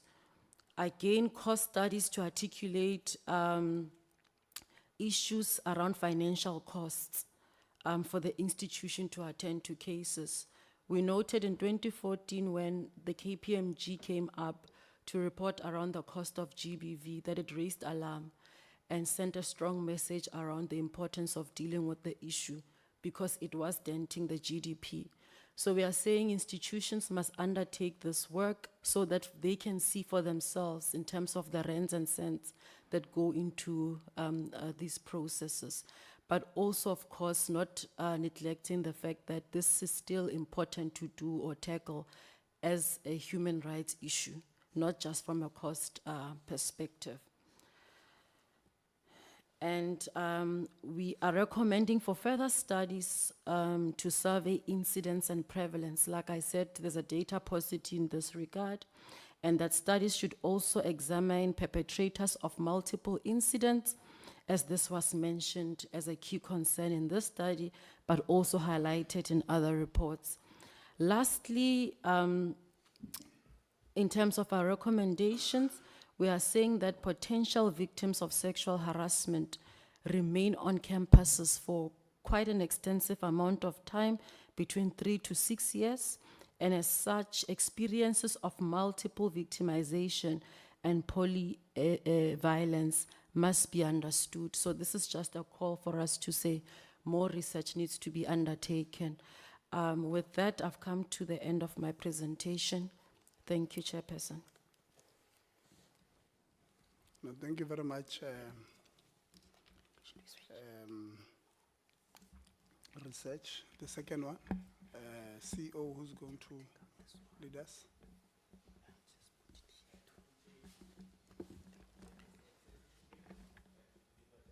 Presentation, Chair. Thank you.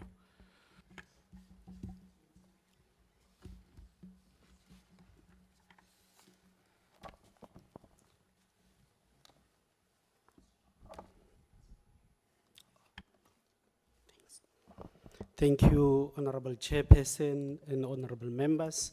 The presentation that I'm delivering covers gender transformation in institutions of higher education. The title of the report is Gender Transformation Imperatives for the Institutions of Higher Learning 2024-2025. Just to indicate, Chairperson, that this report that we are presenting, we have recently issued it, and we have recently tabled it. As such, even the Department of Higher Education and Training will be seeing the recommendations and findings thereof for the first time in respecting our independence and in acting without fear, favor, and prejudice.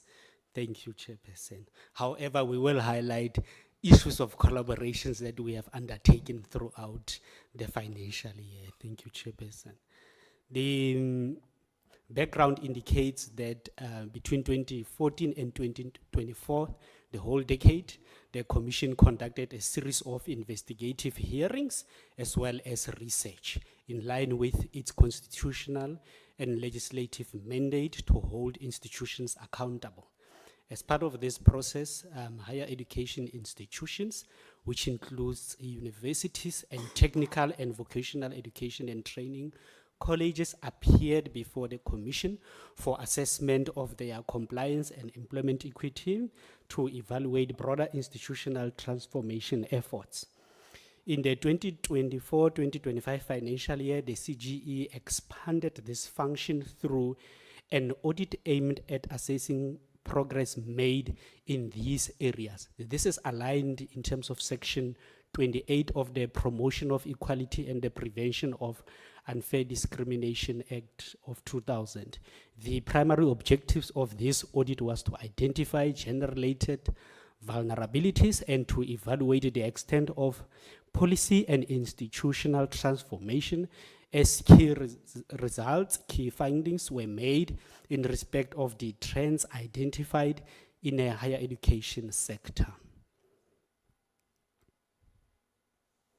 The CGE consistently observed issues and regression on transformation on its studies and reports on institution of higher learning. Just to touch but a few is the slow progress in gender and racial transformation that is imminent, particularly at the professorial and senior management levels.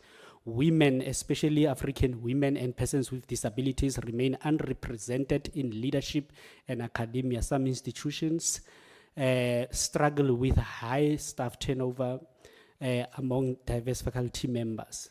Further, there is an issue of pay disparities persistent along gender and race lines, particularly at senior post levels, as well as is disadvantaging women and African professionals. However, some universities, such as Stellenbosch University, have initiated pay audits, and it is allocating funding to address pay disparities. Thirdly, in respect of sexual harassment and gender-based violence, the sexual harassment policies and implementation remains inconsistent. Further, the Code of Good Practice on the prevention and elimination of harassment in the workplace, it is not yet fully integrated into policies from most universities. Some institutions, including the University of Venda, have introduced cross-disciplinary modules and GBV awareness for all their students. In as far as the LGBTQIA+ and disability inclusion is concerned, many of the institutions lack explicit policies on these aspects.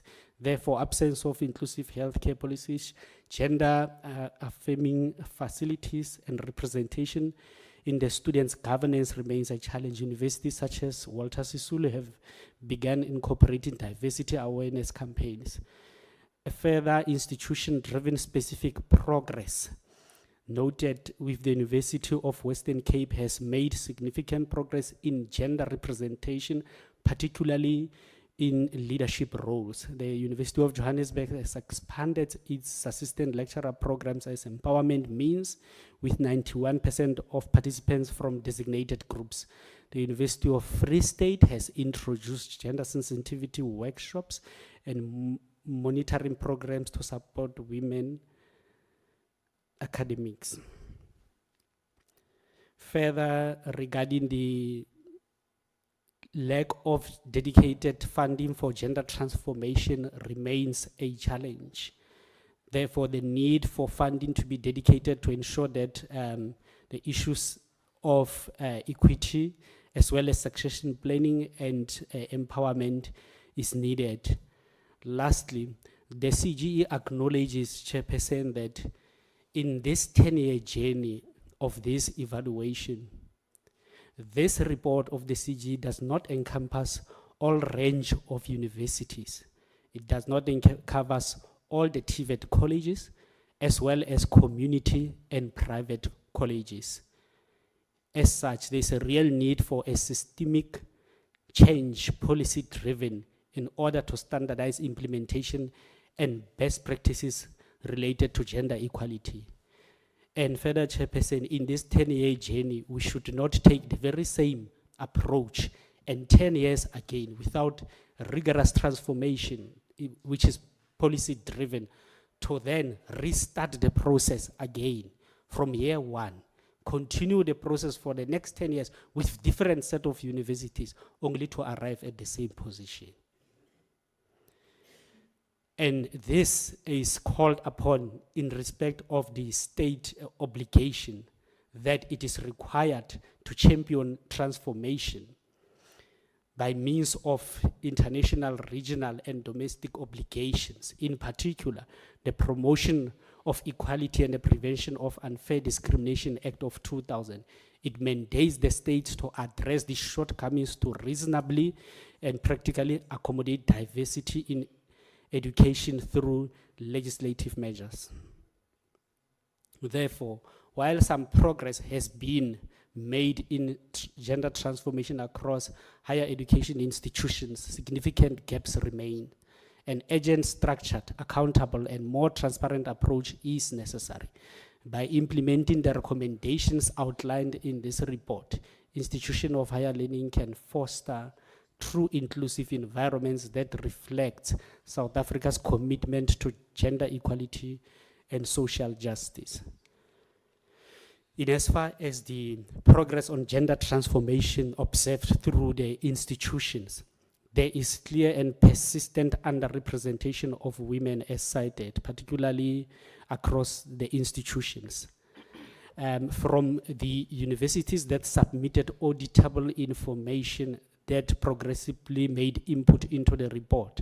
Walter Sisulu, Stellenbosch University, University of Free State, University of Venda, and University of Johannesburg are among those. And out of the evaluation, Stellenbosch University reported a 20% increase in women holding senior positions, while the University of Western Cape emerged as the leading institution in promoting women leadership. Out of the total of 2,553 personnel, 1,500 are women and about 1,001 are men. Therefore, women are in the majority at all levels.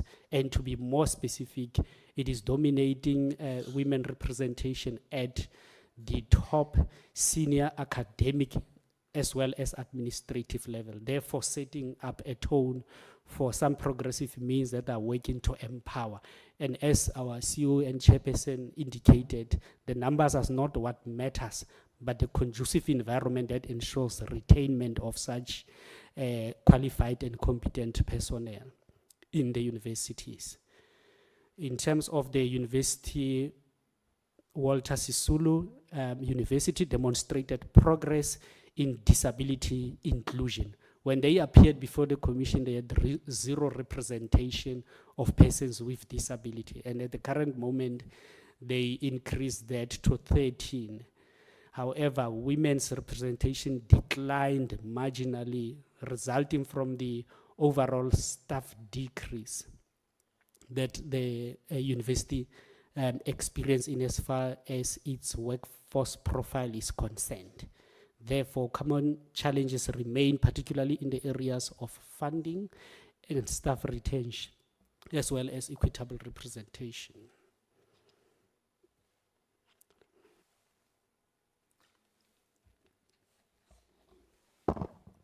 Further, the CGE found that effectiveness of gender equality plans varied significantly across institutions. This is despite and irrespective of the advanced labor laws that we are having in the country.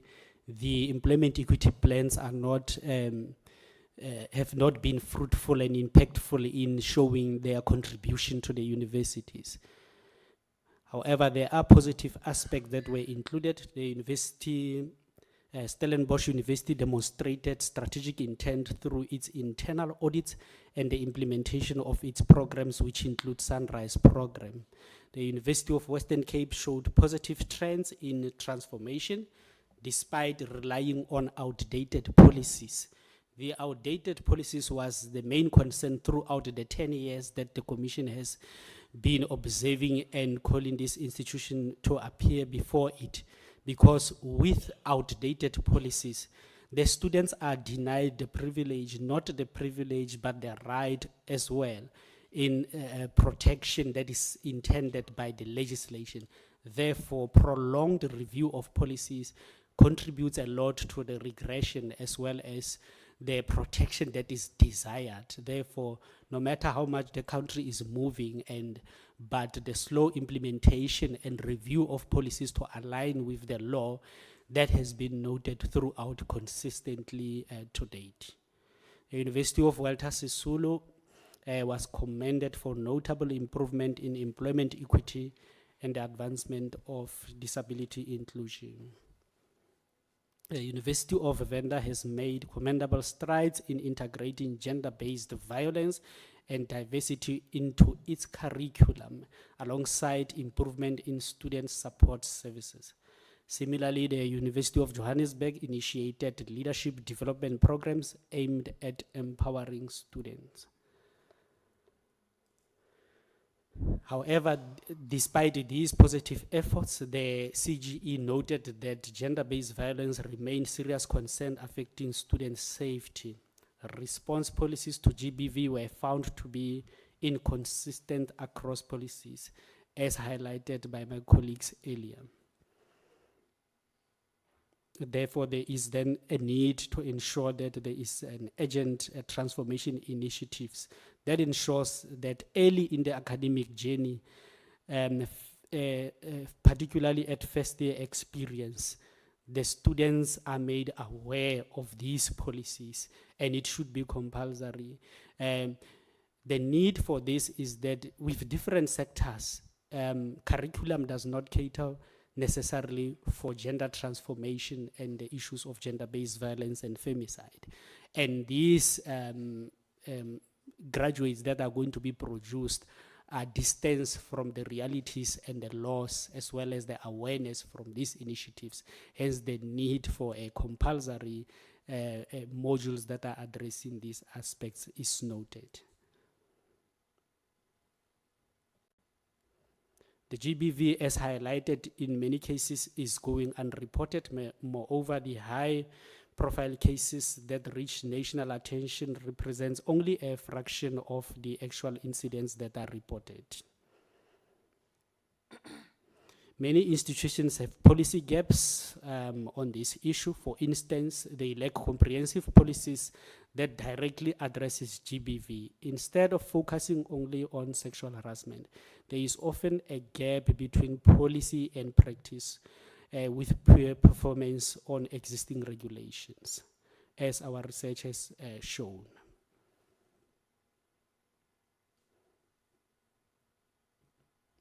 Social norms, gender biases, and cultural beliefs also often normalize GBV and discourage victims from seeking justice. Furthermore, alcohol and drug use on campuses, as found in the sexual harassment report, also are linked to the increased risks of sexual violence. The impact this has on marginalized groups and students is also notable. Therefore, it is clear that stronger institutional accountability and more proactive policies that addresses GBV beyond sexual harassment is necessitated. Universities should implement better support system for victims, including counseling and legal assistance, as well as strengthening their awareness campaigns. What is clearly important is the collaboration with the law enforcement. All these issues, particularly gender-based violence, it is as a societal issues, needs to be addressed from different institutions and duty bearers in the society. Therefore, collaboration with human rights organizations, student groups is crucial, and also focus on transformation campus cultures to actively challenge gender inequalities and violence. Thus, ensuring safety from gender-based violence remains a significant challenge that requires comprehensive policy and supportive programs for victims. As such, the Commission has been collaborating with the Department of Higher Education and Training to conduct such initiatives that are aimed at the creation of inclusivity, such as the program of start of the academic year outreach and related activities at the post-school education and training institutions. The Commission's investigations revealed an urgent need for higher education institutions to adopt more rigorous, transparent, accountable approaches towards achieving gender equality. In as far as sexual harassment policies is concerned, observed evidence indicate that vulnerable female students are at a heightened risk of sexual harassment, particularly when seeking essential support such as accommodation, registration, assistance on improved academic outcomes. This was conducted by the Commission through the research report that has been presented, which reveals that leaders of political students movement have been predominantly implicated in cases of sexual harassment, where assistance with first-year registration and residence allocation is allegedly exchanged for sexual favors. These findings underscores how hegemonic masculinity reinforces gendered power imbalances, creating an environment where coercion and exploitation thrives. Moreover, the research suggests that hierarchical structures of universities foster transactional relationships, not only between the student, but also between student and staff. The dynamic enables perpetrators of sexual harassment to deflect accountability by reframing allegations, claiming that women initiated the advances rather than acknowledging how they are rooted in patriarchal privileges and abuse of power. This tactic not only silence survivors but also perpetuate culture of impunity, further discouraging victims from coming forward. And in addressing some of these aspects, the Department of Higher Education and Training dispatched the questionnaires emanating from the research report to the institutions of higher learning. However, out of those questionnaires that were dispatched to the universities or these institutions, a total of 26 of them, only 18 of those institutions responded as reported. And this is a concern because it has been through the 10 years that the Commission has been observing. And you will also note, Honorable Chairperson, that the Commission has not conducted a once-off sitting with these universities throughout the 10 years. It will call this institution to appear the first time. It will also conduct a follow-up on progress that these institutions have been making. And a lot of the times regression have been reported. And it should also be emphasized that throughout the 10 years, through the transformation hearings, the Commission has never struggled with cooperation from these universities. They have always appeared and they've always cooperated and provided information. However, when we have to move towards the solutions to the problems that we are uncovering and that remains, and the regression that we are facing in transformation, these very same universities are reluctant to provide that auditable information that shows, and solution-driven initiatives that shows that they are concerned about these initiatives. And they will take the approach of not responding for some auditable information that can be examined to see the nature and the causes of this regression.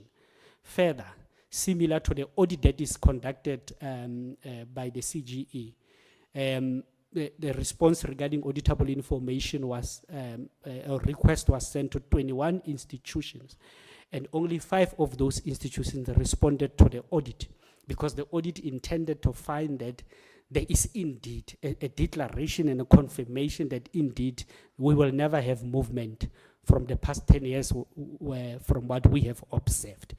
And clearly, even from the response of these institutions, including even from the follow-ups that were conducted through the 10 years, not only in the previous financial years, we remain in the same position. As such, it may take us 100 years before we even move without rigorous transformation and deliberate initiatives by the duty bearers. As such, the approaches of the institution in addressing recommendations are fragmented.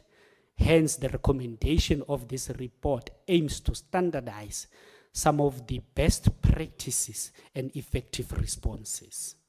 The Commission noted the recurring annual challenges related also to the delayed disbursement funds by the NSFAS, the National Student Financial Aid Scheme. The delays contributes to the increased vulnerabilities to gender-based violence and femicide, as they often places students, especially during the registration periods, under significant financial and emotional stress. Beyond tuition and accommodation, students also faces urgent needs such as access to food. In the absence of the timely support, many students are faced to resort to unsafe coping mechanisms, including exploitative loans and high-risk financial arrangement, which may expose them to further socio-economic harm and GBVF risks. To mitigate these vulnerabilities, a legislative and strategic engagement with NSFAS is necessary. Therefore, this report as it has been recently issued, and engagements will pursue with NFS to address this aspect. Hence, the recommendations you will note in the report are for the legislated release of the funds to address some of these contributory factors to GBV. The Article 11.3 of the African Charter on Human Rights and Welfare on the Child provides that member states to the Charter shall take all appropriate means with a view of achieving a full realization of this right, and shall in particular encourage the development of secondary education in its various forms and progressive, make it free and accessible to all, and make higher education accessible to all on the basis of capacity, ability, to every appropriate means. And to realize the objectives of the Charter, we still have a long way to go. If every year there is a delay in release of funds. Even yesterday, the Commission continued to note that funds have still not been released, yet we are towards the end of the financial year.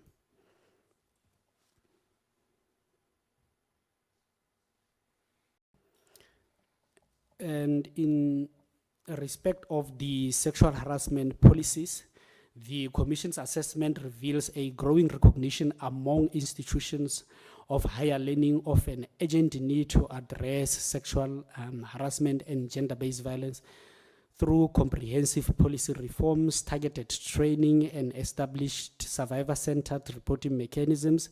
This is particularly vital given the evidence presented in the research report, which highlights the vulnerabilities of women, specifically in the context where power dynamics and access to essential resources creates opportunities for coercion and exploitation. Against this backdrop, the University of Johannesburg, University of Free State, the University of Venda, Stellenbosch University, Walter Sisulu University have made significant strides.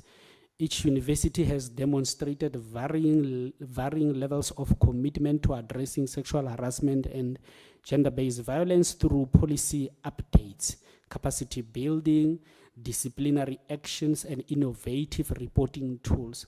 Notably, some of these institutions like the University of Venda and University of Johannesburg have taken decisive disciplinary actions, while others such as Stellenbosch University and Walter Sisulu University have introduced the digital platforms and external reviews to promote accessibility, transparency, and accountability. So some of these positive strides are needed to be reflective within our legislative reforms. So in order for them to be standardized, because if these universities could do it, master it, and perfect it, they can therefore improve each other's where they have shortcomings.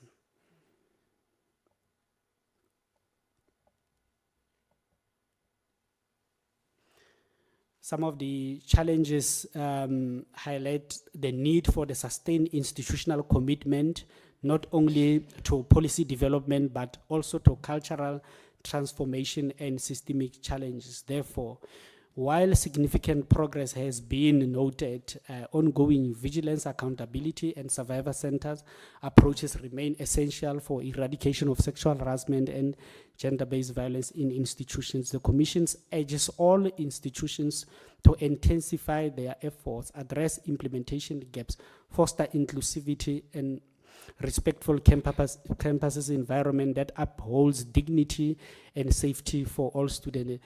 The CGE is still confident, Chairperson, that the universities are capacitated as leading in the academic space. They have well-resourced and experienced professionals who can drive us and assist us to see through the recommendations that we are making, and we are yet to see their impact and them bringing their expertise, their research skills and resources that they are having to come and drive this transformation imminently. In as far as the engagement on LGBTQI issues, trans and gender diverse persons continue to experience significant challenges that hinders full participation in society despite legal protection and policy advancements. These challenges stems from systemic barriers in legal recognition, institutional policies, societal attitudes as well. The report outlines the key issues faced by trans and gender diverse individuals, particularly within the higher education institutions, and highlights the areas requiring urgent attention. Many existing policies are either non-inclusive or fail to address the specific needs of trans and gender diverse individuals. The absence of neutral policies or the failure to implement inclusive measures exacerbates their marginalization, particularly in the institutions of education. Additionally, the institutional policies may contribute to heightened surveillance, unwarranted inspections, and unwarranted monitoring activities, which can result in intimidation and harassment. As such, lack of clear anti-discriminatory policies leaves transgender diverse persons vulnerable at the institutions and leads to their systemic exclusion. These individuals frequently experience social ostracism and rejection from their families and communities. This marginalization limits their ability to advocate for their rights and restricts their participation in public and professional lives. They are also at an increased risk of violence and harassment in both public and private spaces. This includes physical attacks, sexual violence, verbal abuse, which contributes to their insecurity and limit their access to safe environments. This picture highlights the progress in transformation in one slide in connection with inclusivity. When we observe the University of Johannesburg, it shows strong inclusivity initiatives despite lower transformation impact. And when you look at the University of Free State, it demonstrates high transformation impact with significant inclusivity initiatives.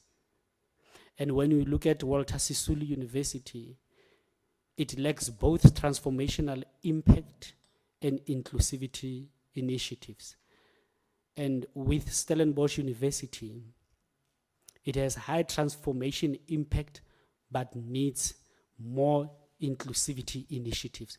This picture shows you exactly what we need to be standardized and reformed so that all institutions shares this knowledge and expertise between these four segments that are indicated here.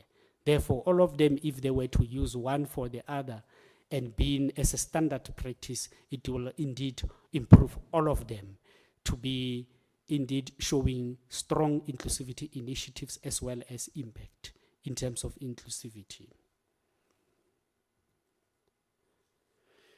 The Commission also throughout the financial year, it conducted strategic engagement. It met on the 19th of November 2024, the Deputy Minister for the Department of Higher Education and Training, Dr. Mimi Gondwe, wherein during the discussion, the slow pace of transformation and non-cooperations were raised, and the need for systemic and multi-sectoral response was discussed. The department conducts oversight into quality of higher education provided by these institutions.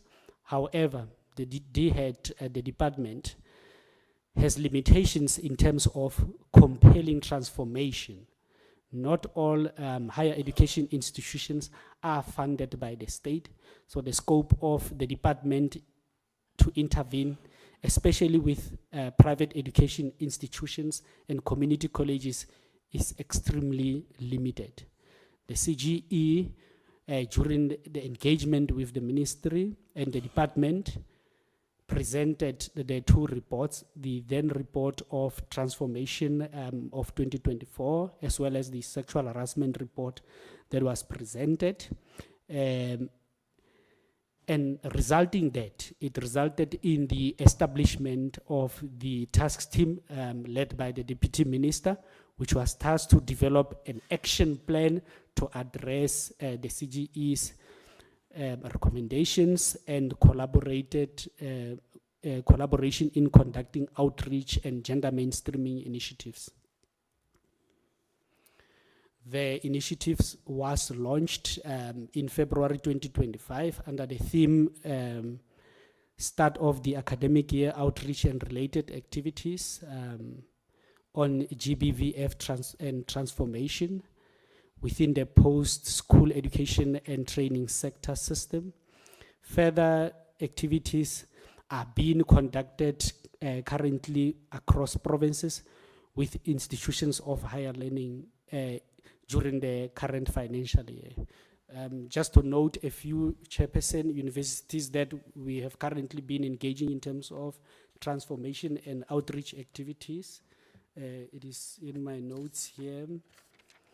They include universities whereby the gender mainstreaming initiatives and outreach programs are being conducted currently. Tshwane University of Technology, Mangosuthu University, Ikhala TVET colleges, Nelson Mandela University in George Campus, the Cape College of Cape Town, Moteo TVET College, Cape Peninsula University of Technology, Orbit TVET College, Vuselela TVET College, Talezo TVET College, Waterberg TVET College.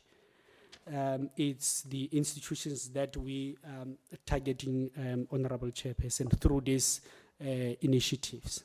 Central to the initiatives is collaborated efforts, which involves the Department of Higher Education and Training, CGE, as well as Higher Health, in championing gender equality, combating gender-based violence and femicide, and as well as advancing health and wellness. The nurturing, inclusive, and equitable academic spaces is essential for the institutions.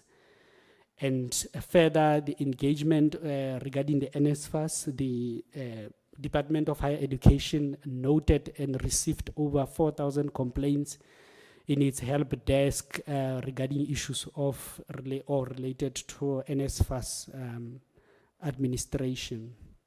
The Department of Employment and Labor, Department of Home Affairs, and South African Human Rights Commission will be engaged. This report under review will be launched, as well as engagements will be initiated with different sectors and stakeholders that are essential in addressing the issues that the reports raised. So therefore, they will be engaged, particularly also regarding the concerns of recruitment of foreign nationals into higher education institutions for positions outside the scarce skills requirement. In essence, the strategic engagements with the department as well as Higher Health provided significant and impactful platforms for discussing and addressing key issues related to transformation, student well-being, and institutional oversight in higher education by centering values of dignity, diversity, and justice, and holding stakeholders accountable through transparent, ethical leadership. It is only creates a safer, healthier, and more inclusive campuses. As such, this initiative is not just a response to urgent needs, it is a bold step towards systemic change where every individual in the academic community can thrive, contribute meaningfully, and be empowered to lead with integrity. Further initiatives in terms of the public education and information initiatives that were undertaken by the Commission, as well as the other departments' key stakeholders in addressing and fostering safe, inclusive educational environments. Collaboration continued, and outreach awareness as well. Already the this intervention has met and managed to deliver its programs and objectives thereof at the Solplaki universities in 2025, as well as the University of Zululand, whereby awareness was raised and gender discrimination. Students and staff were educated on prevention and response strategies. Promotion of gender transformation also was undertaken. Therefore, collaboration between CGE, DHET, Higher Health, and as well as Department of Labor and other key stakeholders is essential and must continue. The journey will continue, Chairperson, as it has been done in the past 10 years. And as it is very essential for policy implementation, resource mobilization, and capacity building.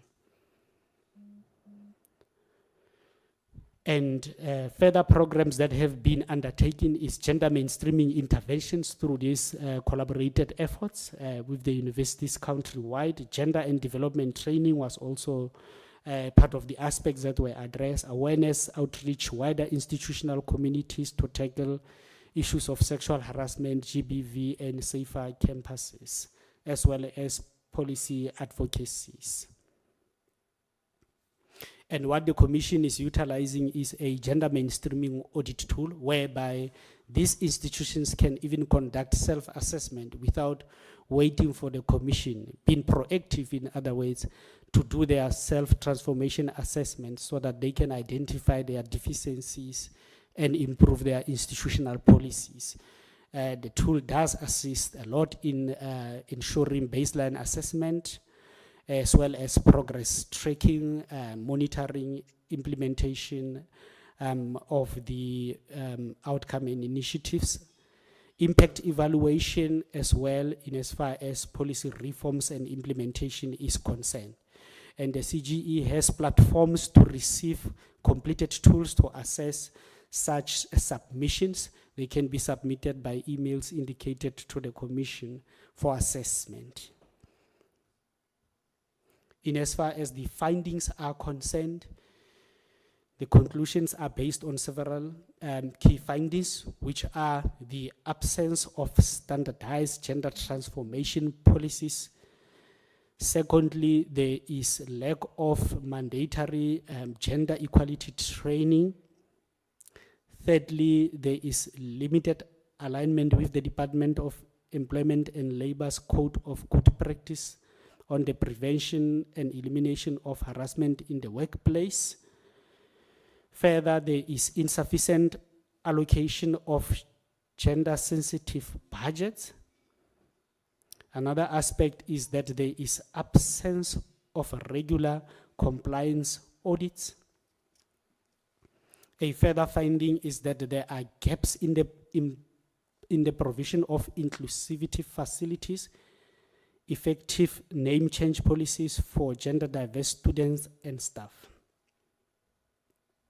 To address these findings, a comprehensive analysis of data provided. From that information, the CGE concluded that there is an urgent need to establish consistent national standards for gender transformation across institutions. This includes enforcing accountability through stronger oversight by both the Department of Higher Education and Training and the CGE, and ensuring that institutional budgeting reflects transformation priorities and safeguarding the rights of LGBTQIA+ persons and persons with disabilities through inclusive infrastructure and policies. As such, the recommendations in accordance with Section 11(1)(a) of the CGE, the Commission deems it necessary to make legislative reform recommendations. The Promotion of Equality and the Prevention of Unfair Discrimination Act 4 of 2000 mandates the state to address shortcomings to reasonably and practically accommodate diversity in education through legislative measures. To promote equality and the status of women in higher learning environments and envisaged by Section 11(1)(d) of the Commission for Gender Equality Act, the Commission recommends that Parliament adopt new legislation that would standardize the following It should enact laws that will necessarily support gender transformation in higher education. It must regulate the conduct regular oversight to ensure implementation and accountability. And the enactment of the legislation mandating the development and implementation of the standardized gender policies across all institutions. And this must be applied to cover TVET colleges, to cover community as well as private colleges and the universities. These standardized initiatives should, in terms of policy, comprehensively address employment equity and anti-harassment and rights of persons with disabilities. It should also ensure inclusion and protection of LGBTQI+ individuals. It must have clear implementation guidelines, reporting mechanisms, and consequences for non-compliance. Further, there is a need to legislate the compulsory gender modules by amending the higher education legislation to require the introduction of a compulsory module, accredited gender studies module across all faculties and fields of study. The curriculum must cover the issues identified above. This will institutionalize gender sensitivity and awareness among all graduates. Further, there must be enhanced recruitment and representation. This includes provision in employment equity legislation specific to the higher education sector that mandate targeted recruitment of women and persons with disabilities into leadership and decision-making roles, that links compliance with transformation targets to eligibility to government funding, subsidies, and initiatives, that will establish penalties for institutions that are failing to meet representation benchmarks. Further, there must be supportive facilities improvement, an amendment of infrastructure and student services regulations to compel all institutions to provide and improve inclusive, accessible facilities, including unisex restrooms on campus, child centers, and disability-friendly infrastructure. Further regulation is recommendations regarding the delayed release of funding and GBF risk, to legislate the timely release of NSFAS with prescribed annual disbursements scheduling aligned with the academic calendars. Emergency relief mechanisms for students at risks due to financial delays, and provides for reduced vulnerabilities to GBVF and financial exploitation. The further item to be regulated includes mandate annual independent compliance audits across all institutions to assess implementation of gender transformation policies. Institution adheres to equity and inclusion standards and progress against the set targets. And these audits must be reported to Parliament and be published to ensure transparency and accountability. In conclusion, despite progress being achieved at institutions of higher learning, major systemic gaps persist, particularly underrepresentation of gender and persons with disabilities. There remains urgent need to improve accountability and transparency and to implement structured transformation agenda. Both institutional commitment and proactive state involvement are critical to driving meaningful and sustained change. Equity in higher education is essential for broader societal transformation, requiring institutions to actively operationalize inclusive policies. Achieving this goal demands stronger monitoring and mechanisms, adequate funding, and committed leadership. The Commission remains committed to maintain oversight of the sector to ensure sustained progress. The recommended legislative reforms offers a vital pathway forward, a more inclusive, equitable and accountable higher education system by addressing structural gaps in gender policies, representation and student support. These measures will contribute meaningfully to the fight against GBVF and promote safer, more inclusive campuses. Strategic engagements with the departments and higher health served as a critical platform to surface these issues and align on practical policy-driven solutions. It is now essential that these discussions lead to concrete legislative actions that reflect South Africa's commitment to gender equality and social justice. In accordance with the Constitution and the Promotion of Equality and Prevention of Unfair Discrimination Act, the Commission submits this report on gender transformation imperatives for the institutions of higher learning 2024-2025 to Parliament to address its findings and recommendations and to hold duty bearers accountable. I thank you, Chairperson. Thank you very much, CEO. Thank you so much, Chairperson. That is our presentation, but I just wanted to add one or two things before we hand over, Chairperson. Firstly, what we are saying today is that, Chair, we need retention strategies as well. Retention strategies that have a gender consideration to it, right? Because we are doing the recruitment, we are putting systems in place, but they are leaving.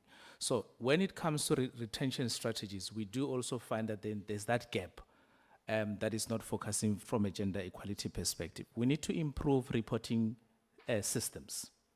You've heard from our first presentation that the students were not comfortable to disclose certain things to us, right? It says then there's a fear of being victimized, therefore we need to improve the reporting systems. We've also highlighted, Chair, that there are unreported mechanisms that are being explored.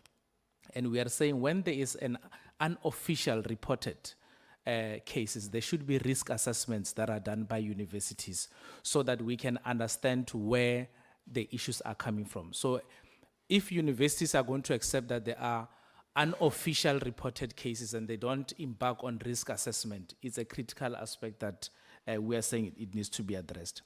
And again, I want to emphasize, there must be that intentional commitment. For 10 years, we've been told that women are not there, persons with disabilities are not there. But if you look at the student population, for example, students with disabilities, they are there within the universities. Why are we looking far? You must groom from within. If you are saying there are no women, suitably qualified women, you need to groom from within. You need to have clear, dedicated mentorship programs that will really have your next lecturer, senior lecturer, professor, and so forth. So this is what the universities are doing. They are currently embarking on processes to get retired professors, for example, to come and render services to the universities. And even when that is done, there is no job shadowing that is embarked on. So at what point do we do a transfer of skill? It defeats the whole purpose. So if you are looking for a professor, one of the requirements is you must have published so many accredited articles. Who bears the responsibility to transfer that skill? So if we are committed to transformation, we must say even those retired professors or existing professors, they must be obliged, Chairperson, that they must have at least one or two people that are underrepresented at certain occupational levels so that they can mentor and transfer the skill. It defeats the whole purpose, Chairperson. Otherwise, we are going to have people who are in retirement forever, but still rendering services, yet we cry foul that we don't have designated groups or persons with disabilities. We need that intentional commitment. We have argued with universities that have clear mentorship programs. Make sure that when you do your writing retreats, you pair one or two students with seasoned professors. But the same professors at times, they don't want to do that, Chair, because this is a bread and butter for them. So we must be clear, if we are about transformation, that this must be mandatory to universities. So we must look and build from within. And we're not saying appoint for the sake of appointing. The Employment Equity Act is clear. Suitably qualified people. So appoint those suitably qualified people, groom them from within. And we argue, Chairperson, that for 10 years, we've been hearing commitment. I think 10 years later, Chairperson, we shouldn't be talking commitment, we should be talking tangible results.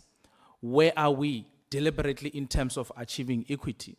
So universities, just like other employers, they put these numerical goals knowing very well that there's not going to be any enforcement or punitive mechanisms should they fail to achieve certain goals. And we argue, Chair, if we are about commitment, we need to start to hold these institutions accountable. We watched with pleasure this committee at one of these sessions where you were really interrogating the issue of equity. And we welcome that, and we want to just say we support that simply because if all levels of society can really enforce the issue of equity, then it will be taken seriously by all institutions. Chairperson, with that being said, we have also appeared before provincial legislatures making a similar call to say let the universities in all provinces come and appear and request legislatures to also pose a similar question. Where are you in terms of achieving equity?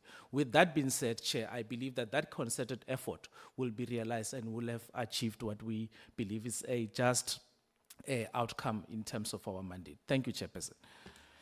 Thank you, CEO. Chair. Isn't anything from us, we will welcome questions. No, thank you very much. Thank you very much, Chair. I think before I give members, just one or two things, maybe let's welcome the presentations. I think the presenters presented very well, clear, conscious, concise, straight to the point, made presentation that makes sense, and thank you very much for that to the both of you.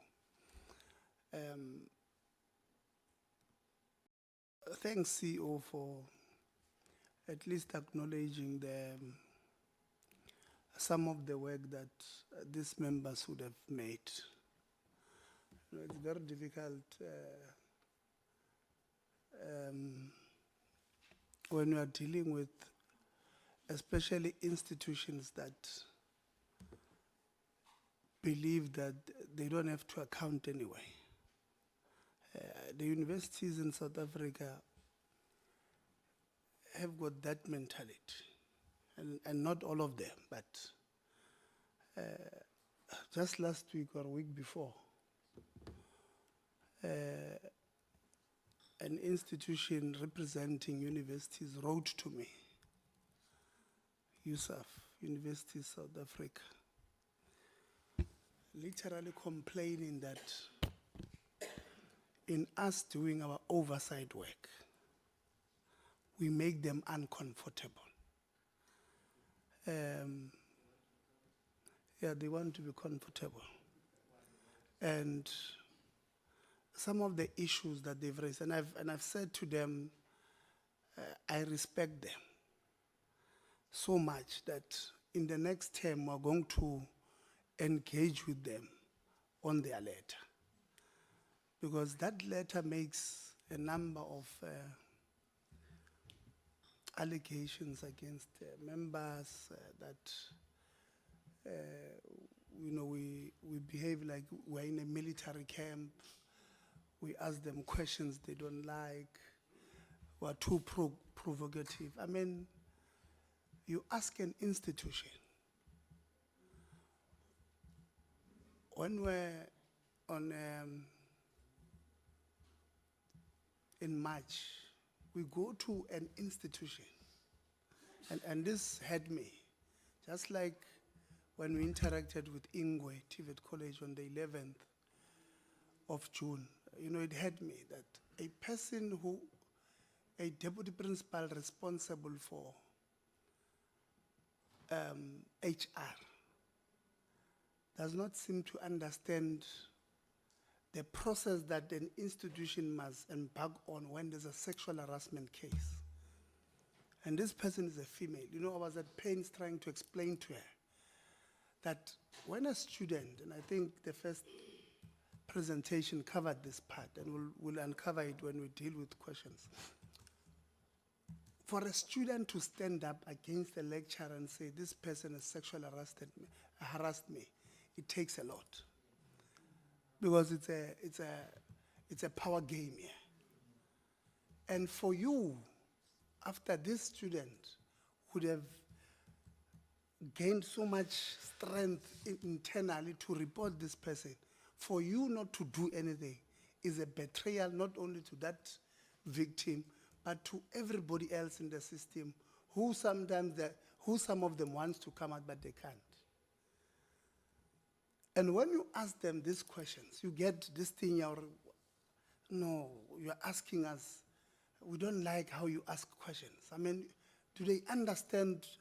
You know, sometimes I ask myself, even when I'm at home, but do these people really understand the problems we're dealing with? When I'm at home and I get a WhatsApp from a student who says, powerful lecturer X, Y, and Z, or Dean X, Y, and Z, you can't do anything to them because they even tell you, they dare you, they say, go and report us. Let's see where you'll end up. These students, some of them, and that is why in your findings say some of them don't come out for a variety of reasons. They are doing final year. They'll rather die with this thing of being harassed so that they can have a career tomorrow. Because if they dare stand up and raise their voice against this powerful person, it's the end of their academic. So I'm happy that you are raising this thing because sometimes us as members as well, even though we're elected by millions of people to represent them, ourselves, in fact, I think we're also harassed, you know, by some of these institutions who believe that we're not supposed to ask them these questions. And I'm glad that you have raised that point. I felt I must commend you on that. You ask a person, okay, you know, there's an institution we dealt with or we interacted with last year. And they said to us, no, we have not appointed a vice chancellor because we did not get a suitable person. And that is why this vice chancellor has been vice chancellor since 2003. And you ask yourself, okay, Uring, what are you saying?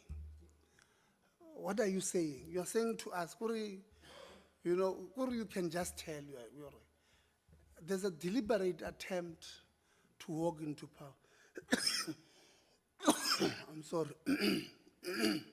Usually when I speak about this institution, something happens to me.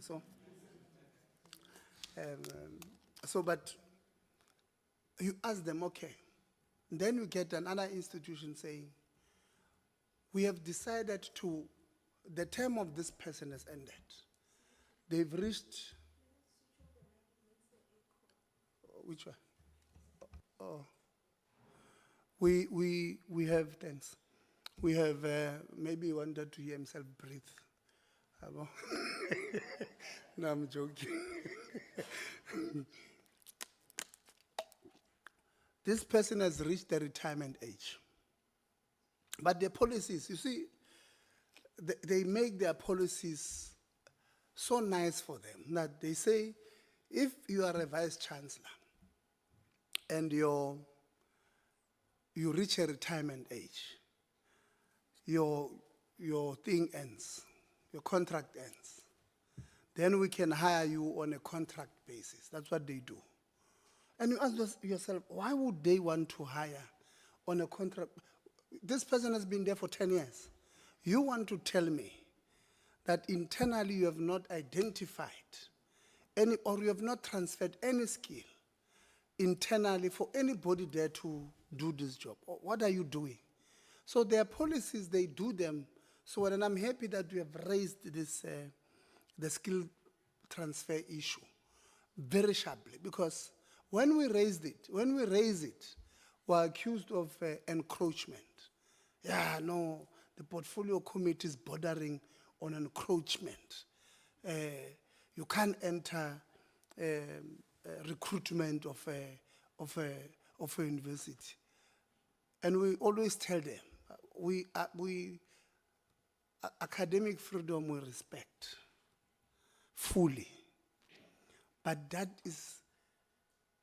that goes hand in hand with public accountability. Unfortunately, because we vote for these budgets, you must account publicly to them.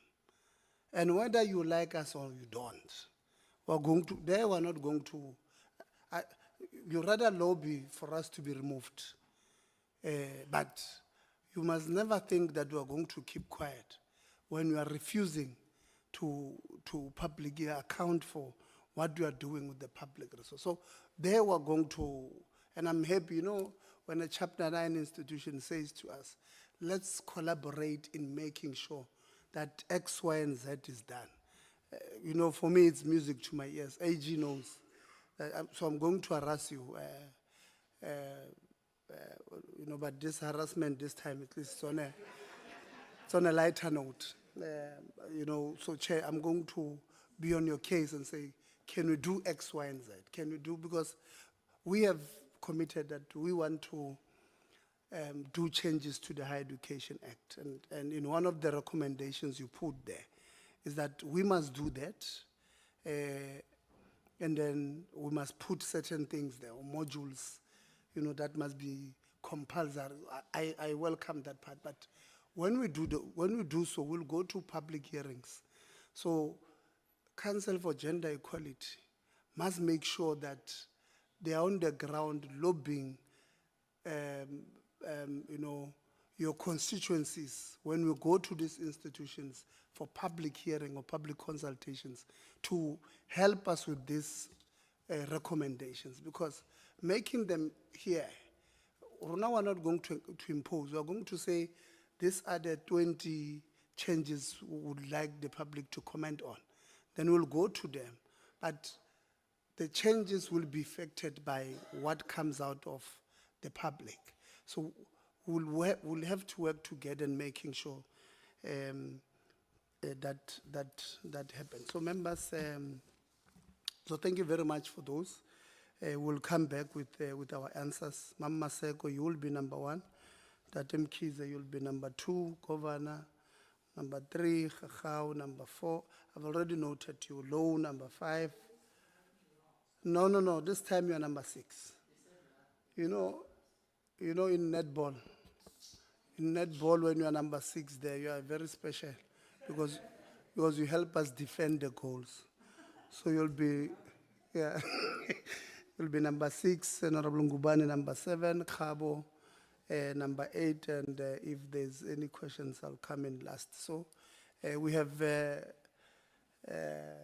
12 o'clock, so we have 7 minutes each. You can ask questions both to CGE, and then we'll interact with them. And then, but also the department on what you think they could have done better. So, Mama Sego. Thank you very much, and also thanks for the presentation. It's really making a very great impact on some of the challenges that we have identified as we do the oversight. Just a quick one, with the powers invested in CGE, in what way do you enforce the recommendations that you compliance in the institutions as you do the recommendations to the higher education institutions? And maybe if you can give us an example of where you have done that. COO, you'll take it. So I'll mention with UKZN, for example, when they appeared in 2017, there was no sense of inclusivity in terms of their programs, right? When we engaged, then they developed that social justice model, which they made it compulsory for them, right? So what we were able to enjoy was a sense of cooperation, but it was on soft issues, right? These are things that they could immediately put in the curriculum. With childcare facilities as well, there are universities that we have recommended, and they included that. The only hurdle that comes with universities is the employment when it comes to equity issues. There we have a problem. They would put systems in place. That one we agree. We'll talk about the recruitment, they will put it in place. But the upward mobility thereof becomes a problem, because that's where, amongst others, patriarchy kicks in. We in fact had one university I know, when we engaged in 2015, they still hold a view that they could not permit a female driver to drive a car. They genuinely believed only males should drive that. So patriarchy is also a serious barrier, notwithstanding progressive systems in place. So they comply, as my colleague said, systems are there, they commit, and then when it comes to implementation, it's a problem. We, in terms of our powers, we have a legislative gap now, which we are currently before the Constitutional Court with the South African Human Rights Commission in terms of the binding effect of our powers, because the courts, the SCA is of the view that our powers are non-binding. We can only recommend. And we are saying since 1996, the trajectory has changed so much that if we are not given the necessary teeth to enforce, we will never achieve that. But innovatively with the chairperson, she correctly highlighted that she's been writing to. Thank you very much. I think Chair, can I just build on this? I do not want honorable members to walk away and think the CGE does not have powers to implement. This was a recent decision in a high court, and we have challenged it. Throughout the existence of the CGE and other Chapter 9s, we have actually regarded ourselves as institutions that have got powers for their recommendations to be implemented. In fact, Nkandla versus the, I just forget, President of the Republic, Public Protector versus President of the Republic, in the Nkandla judgment, that was clarified. The AG has also taken a few institutions to court. There were municipalities, I think it was Northwest and Eastern Cape, where they were saying, AG, don't come here, we don't want to see you, we're okay without you. And there were other cases where the AG, it was also confirmed. But again, when you look at all of us as institutions and our instruments, we have got the power to search and seize documents for investigation. That comes with some level of strength. We have got powers to subpoena. We have got powers to come here and say, please listen to us. That counts for something. And it just had to take this one decision, and it was unfortunate. I don't want to say it was a junior judge. It still is a court, and we are challenging it. And we are hoping out of it we will get clarity. But we are solid. We are also going to be changing our act just to make sure that that gets out of the way. Yeah, no, you can switch off the mic. I'm happy with the example that you made with the AG versus that one of Nkandla. It's a perfect example.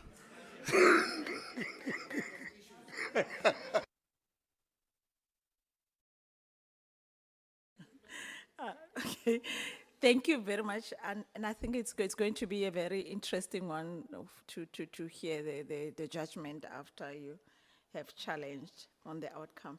But maybe on the issue, CEO, of the GBV, one thing that, as we do an oversight, that we have identified is some of the higher education institutions that they don't have the policy that is activated. And I was once interacting with the University of Western Cape trying to have a policy for the sexual harassment, and they identified the short change in how we implement, whether in labor or anywhere else. They're saying the seriousness of the sexual harassment, whether in private or in governments, anywhere else, is how do we take it?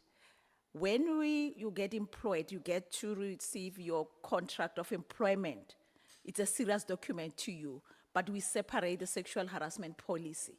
of which at that time is when you are supposed also to put it in so that it becomes the Bible of each and every person within the working environment. Now, in saying what I'm saying, and with the data that you have collected when you do the sexual harassment research, how do you collect, because I see you haven't mentioned the bullying that is part of that. How do you collect the data in making sure of you've got a research document that talks to the exact happenings within the higher education institutions?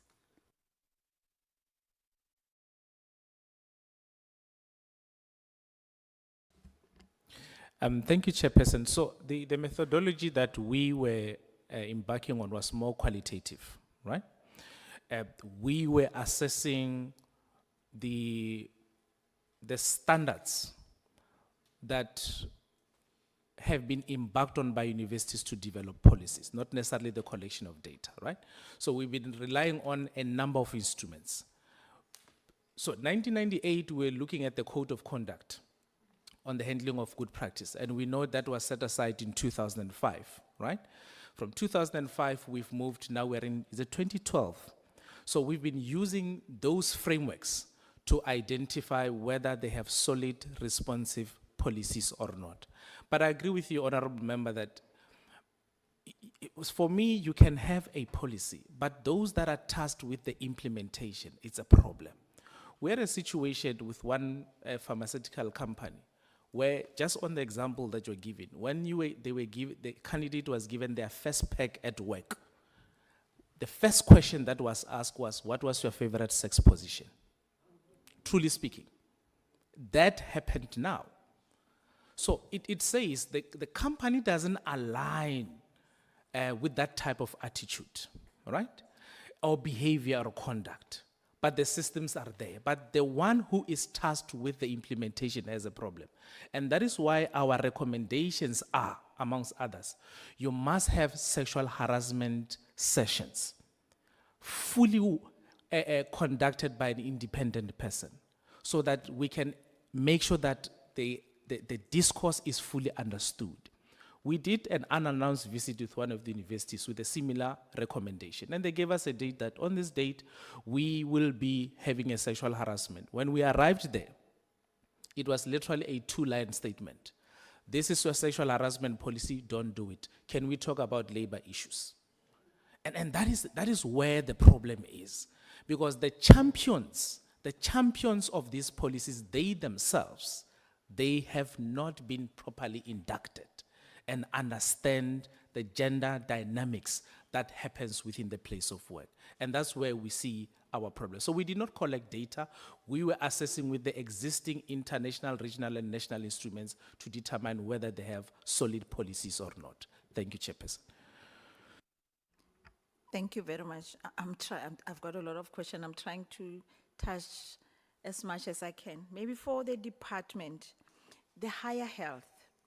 We talk about the perpetrators and the victims. We don't talk a lot about that. Because we have never received even the report on the higher health to say the allocated money, what do you do, how do you go about to see that it pays dividends? Now, how do you also allocate the budget in higher health to make sure that it talks to the issue of the sexual harassment, being the victims and also being the perpetrators that have to know the culture that we are trying to develop in fighting the GBV within the higher education institutions?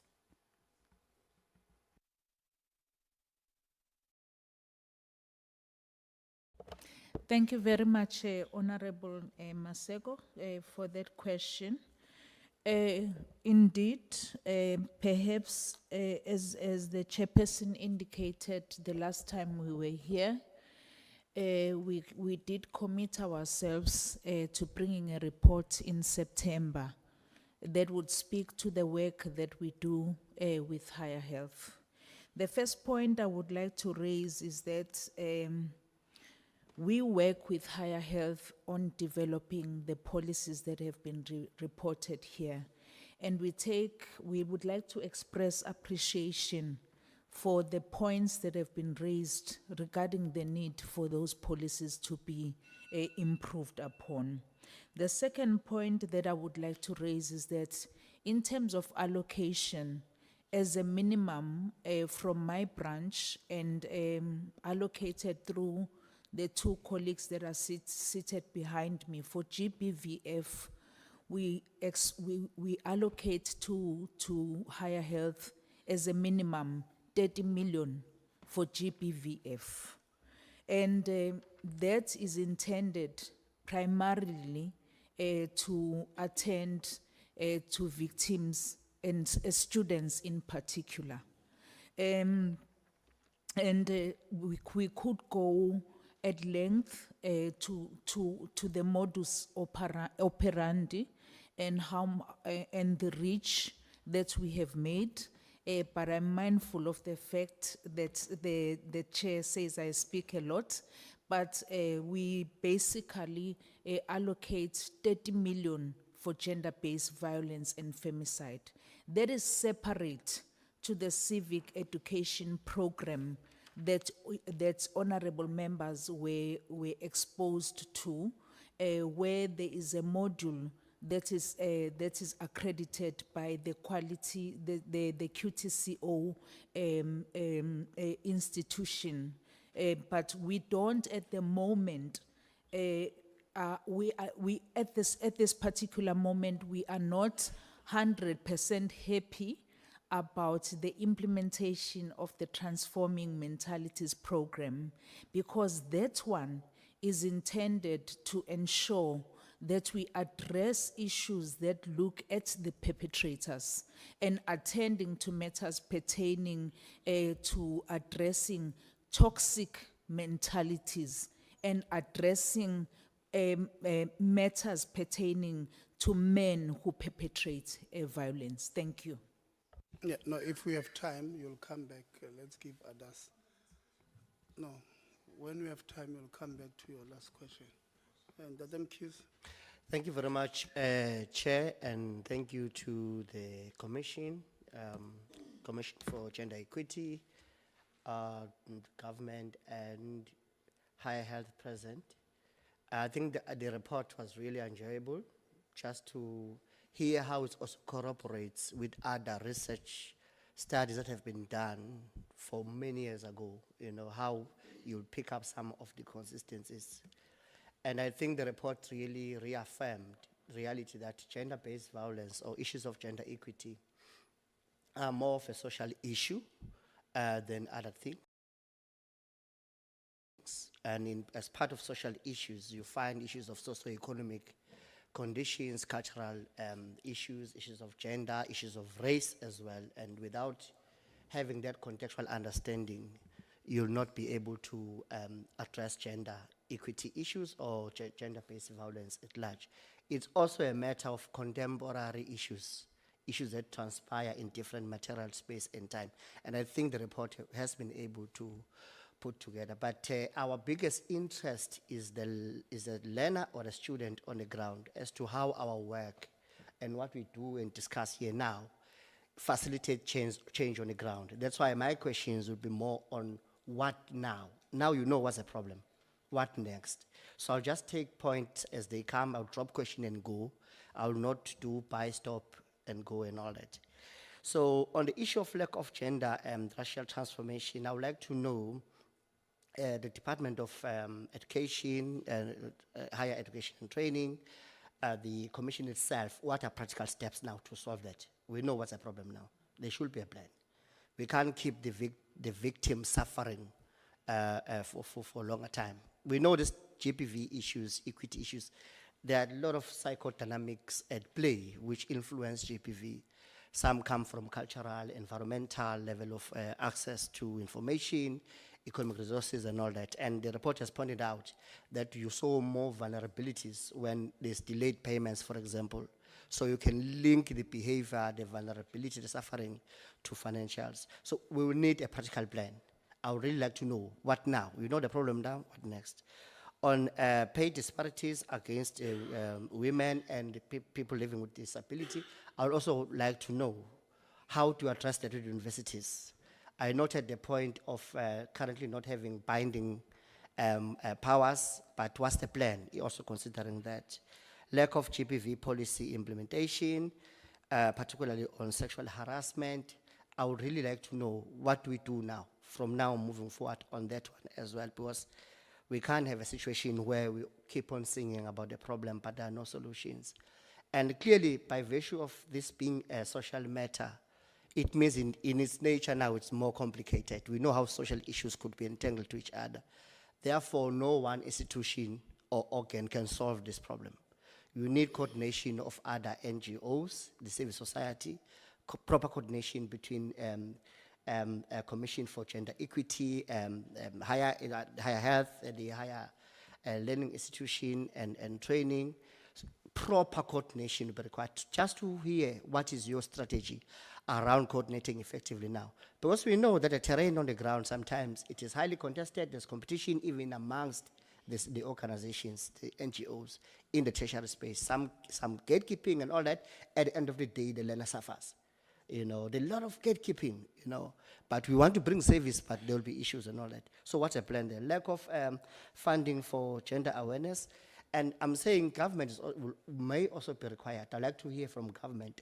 What are we doing as government to really fund those programs for awareness? Because that's the only way. Creation of critical awareness is the most strong vehicle to facilitate social change. And without that, you are not going to be able to win. Late payment of the NSFAS, and clearly Chair is putting this government or placing this government as a perpetrator of violence, because if you don't give monies early and that results to vulnerability, you are a perpetrator one way or the other.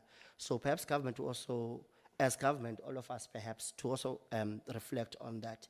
What is our plan to make sure now? What agreements we have already with NSFAS to make sure it goes? Not planning to, but what is happening now? No, on the research itself, I didn't get much of triangulation around doing the analysis in relation to how we selected the institutions. And the reason why I'm putting that an emphasis, because institutions are not homogeneous. One of us made that point. Some, they serve most vulnerable communities, such as Ungoy, University of Zululand.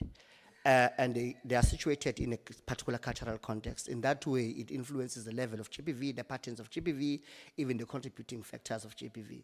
So the selection of the institution where we call it a study is very important.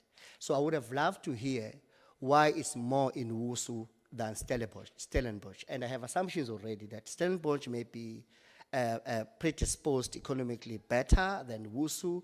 And if you triangulated that data from different universities, considering the local context of each university, what did it say to you? And are you planning to consider that next time you do study to be able to profile individual university and have findings aligned to the profile of each university and then observe the patterns to other universities similar to it? Because that will help us to be more contextual and be focused in how we respond to each university. Fear to speak to researchers, it was very eye-opening for me to say that alone was telling that now we need to investigate. I heard that there was idea in terms of promoting more research to happen. Yes, I concur with that one, because we need to know why people will fear to speak to formal institutions like the Commission for Gender Equity. Where were fears coming from, and what do we do about those fears? As I said earlier, that it's a matter of psychodynamic factors as well. We need to get into them and know why this fear is thriving this much. Use of word straight on a report, I looked at it and I felt like maybe there was some discussion. I'm sure you get the nuances behind that word, if straight, heterosexual, and who's straight and who's not straight. So I think we may need ourselves to think a little bit deeper around that. There's need for standardized, I agree, there's need for standardized intervention, and that for me speaks to making sure that we are structured, we are standardized, and we're able to be operational. The problem, Chair, as I close, is that currently situation, most of female students have experienced GBV in learning institutions, and here, some research show that 57.8 have reported GBV, 57.8%. You can imagine the challenge. And out of it, 46.7, they reported sexual violence. You know, other interrelated ills that come with sexual violation. And around about 36% of them reported as physical violence. We have 68% of them reporting multiple perpetration. They are perpetrators themselves. And lastly, Chair, which is more important, most of victims preferred to go for informal support than the formal support that perhaps our health is providing at other institutions. We need to find out why people prefer informal support. What can we do better for people to prefer formal support? I'll end there, Chair. Thank you. No, thank you very much. They will answer at the end if we have time, because you have taken all your time. I hope you have written them down. But just to, they did indicate that at universities, they've done all universities, they've got they hold a big report that includes Ungoy as well. So maybe we'll ask them to give us the whole report and I will share with you so that we don't lead, or we've shared it already, yeah. There's analysts shared it with you, so that we don't leave the meeting thinking that there was a particular bias towards certain universities from CGE. They did indicate that they've done all universities. It's TVETs that they've not covered all of them, but they are moving towards that direction. Honorable Governor, if you are covered, it's still okay. No, thanks, Chair. I thought it would be honorable. Next to me, Chair. I think I will be very short. But maybe let me start by saying this to CGE and the Department of Higher Education. Some of the cases that we will forever face in the higher institutions will also derive from the system that we have as higher education. Remember, when you speak of the LGBTIQ+, you speak of people that conform in different genders, and some don't even want to conform in those. Yet we will have an accommodation that is precisely for females and males. What do we say about those who do not want to share first years and second years? Probably they will share accommodation. Now think about it, when you have a gay guy that is mostly conforming in the feminine side of genders, now is obligated to go stay with a male in one room.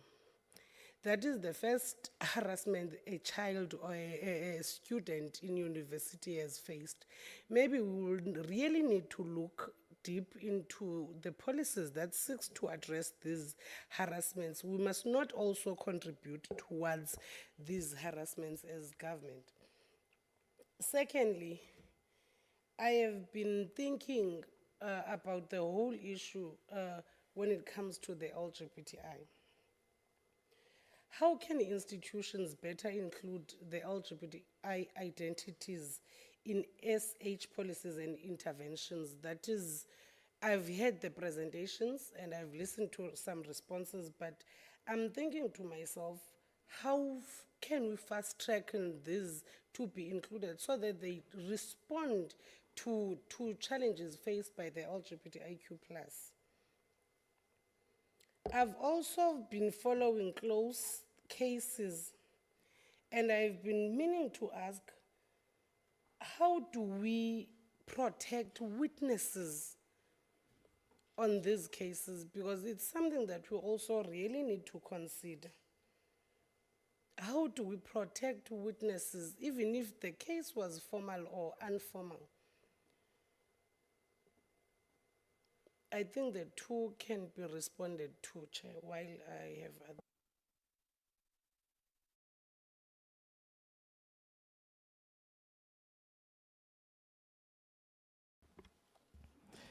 Thank you, Chairperson. I'm going to just touch on the last one in terms of the protection. So broadly, we are of the firm view as the Commission that the witness protection system in the country is not effective, right? Because that also talks to the protection of students, but also broader members of society who need services from the police from that perspective. And we are saying this because we have monitored cases where we have seen information being disclosed regarding the location of witnesses, amongst others, and therefore subjecting them for victimization, amongst other things. So we are of that view that that system needs to be improved. And it's from that premise that we are embarking on an inquiry with other Chapter 9 institutions so that we can try to ascertain the critical systems that needs to be overhauled currently so that we can have a more effective justice system, because we are of the view that in its current form, it's failing victims broadly. So from a society, if that is the case, it surely goes also within the institutions of higher learning, that there is a need for us to strengthen that. Currently now, there's also a silos mentality between universities and law enforcement agencies and the security companies there. And a simple example is this, Honorable Chairperson. The companies that are appointed at universities, not all of them have been vetted. So you also have a risk where the security guards themselves are subjecting students and staff to sexual harassment or gender-based violence. And the converse side is also an issue, that when you now have security guards there themselves, they themselves may be subjected to sexual harassment and gender-based violence. So that system is currently not working very well. There are institutions that are doing it better. I think we've seen with TUT and UNISA, where they have embarked on a process where SAPS also accompany students outside campuses to off-campus. They seem to be getting it right there, but it's not a standardized approach there. So and that's where we are of the view that the system currently is not working well. Therefore, there is that need, Chairperson, for SAPS to come in, law enforcement agencies to also support. But the critical aspect is that universities must invest. They must not hesitate. They must invest in additional security measures for those that report similar matters, Chairperson. I'm going to ask the HOD Legal. I missed the first question. If you may just take that for me. Thank you, Chair. Thank you, Chairperson. Regarding the first question was on the way forward regarding the LGBTQI issues. If you note, as presented through our recommendations, is that we believe inclusivity should be addressed as a standardized practice across all the institutions. And as we have highlighted, that some institutions are very good in, for an example, handling inclusivity. One university would be good only in handling GBV. The other university will be good in investing and empowering or employment equity. Now, all of them, they are good in one aspect, but they are lacking in terms of the rest. Hence, now the need is that for the standardized so that it is applied across, and it's not even discriminatory. It's even addressing that aspect of the questions about our recommendations from the past 10 years. What have we been doing? If we were saying this university do this, it means we are actually saying they should improve more than what they are having, but we are not prescribing the same standard for other universities. Hence the need for that standardized practice to cover these common denominator issues that can address the rest. And then I believe just to add as well, CO, in terms of the constitutional review, in terms of victim or witnesses protection, we did make some submission towards constitutional review regarding that enhancing of victim rights in the Constitution as well. Because when you are reading it, you get first impression that it's more about the accused and not the victim. And it provides for unlimited resources in as far as enforcement of the accused rights is concerned. But it is not clear, or it's lacking when you come to victim empowerment services that are suffering from the very same accused persons that are protected in the same constitution. So that is one of the aspects that we believe through the recommendations of standardizing this and legislating it, it will drive transformation. Thank you, Chairperson. Chairperson, if I may, I'm advised that my commissioner wants to supplement something on the question around LGBTI, if I may. Thank you, Chair. Thank you very much, Chair. Thank you for the opportunity. Thank you, CEO. I think in terms of the members of the LGBTI, in terms of establishing accommodations that are enabling, must, Chairperson, be looked at from a pragmatic as well as an ideological standpoint. Now, I speak as somebody who carries that experience as a transgender woman who stayed in residence at university. And I think centering these expert voices sometimes, did I just call myself an expert? So I don't think I am, but I do want to acknowledge that we should center the lived experience of persons who are going through that issue, because the reality is we are not going to have a solution tomorrow. But when we think about it ideologically, I do want to make the point that we should all recognize that this particular issue is often always only being looked at from a pragmatic point of view, and that's a wonderful thing to do. But we have to realize the inherent violence that sits behind this kind of thinking and how it gets implemented for people on the ground. But for as long as we're not looking at it through a human rights-based approach, through a feminist lens, through an identity-based approach, we are not going to also be able to respond to it pragmatically when we don't address the politics surrounding it. So yes, it requires a multi-sectoral input. It also requires us to go to NGOs who advocate for doing this particular kind of work. I'll stop there. Thank you, Chairperson.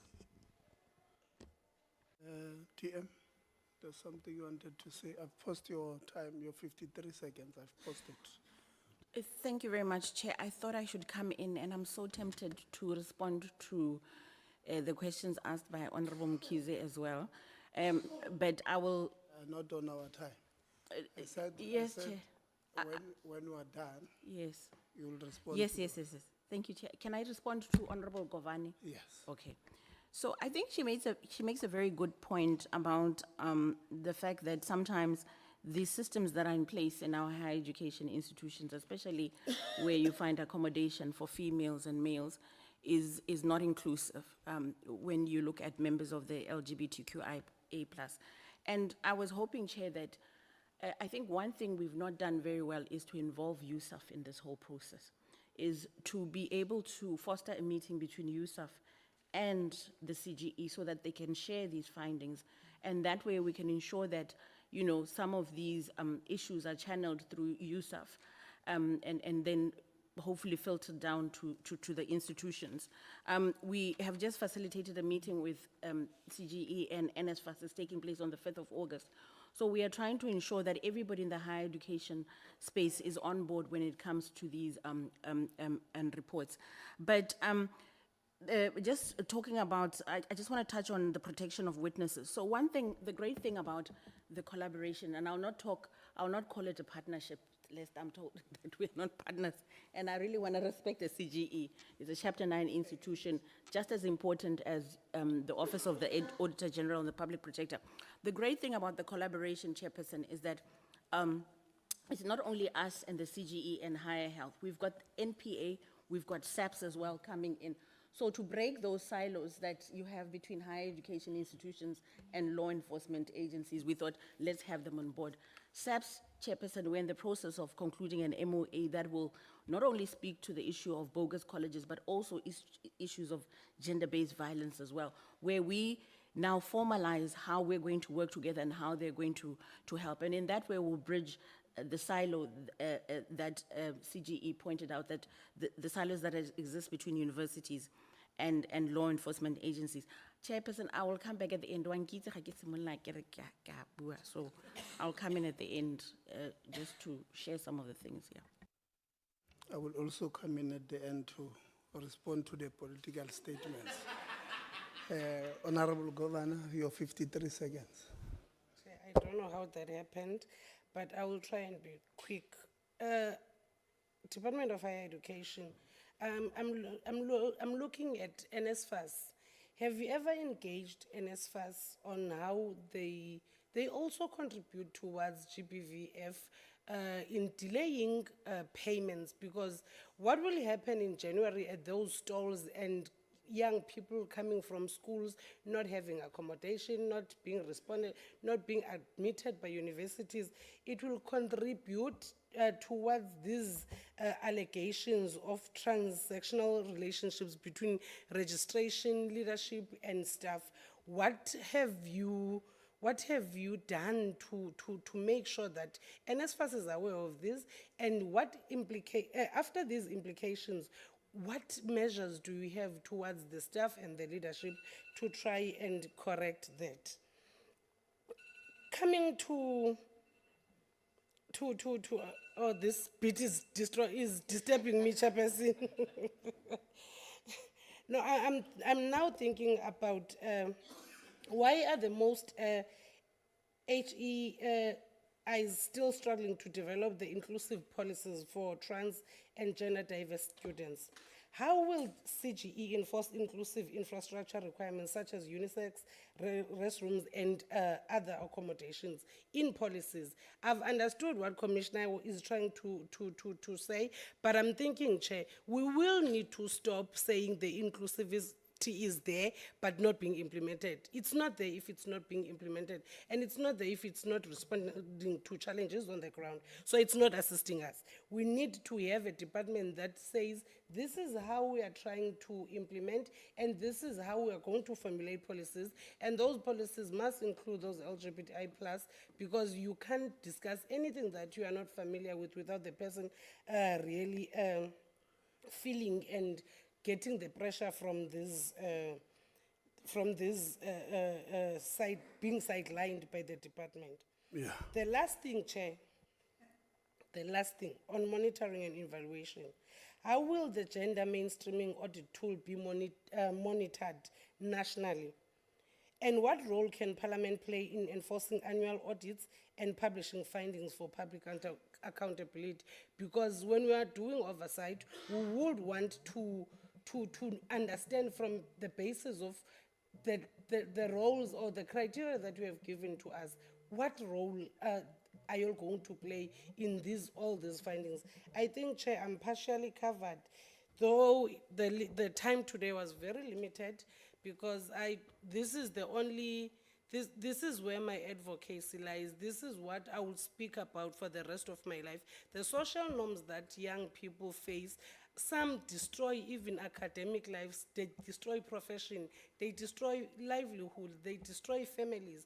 If we can't take care of social side, then we have failed the society at large. You won't even get votes because they will all be drunkards and drug dealers somewhere. We won't even have a professional state. So if we fail to take care of these norms and these foreign aids of GBVF, then we really have problems.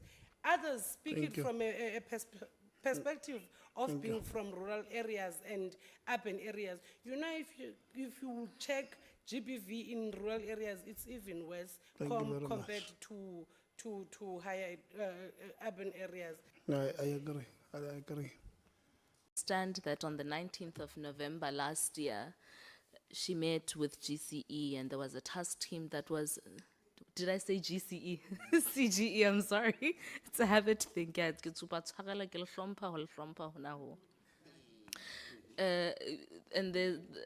after the meeting, obviously, there was a task team that then necessitated that at the beginning of this year, particularly the 24th of February, that there be a collaborative initiative that's termed, I want to, because it's a very long sentence in inverted commas, the start of the academic year outreach and related activities on GBFV and transformation, with the specific focus on gender equality within the school education and training system.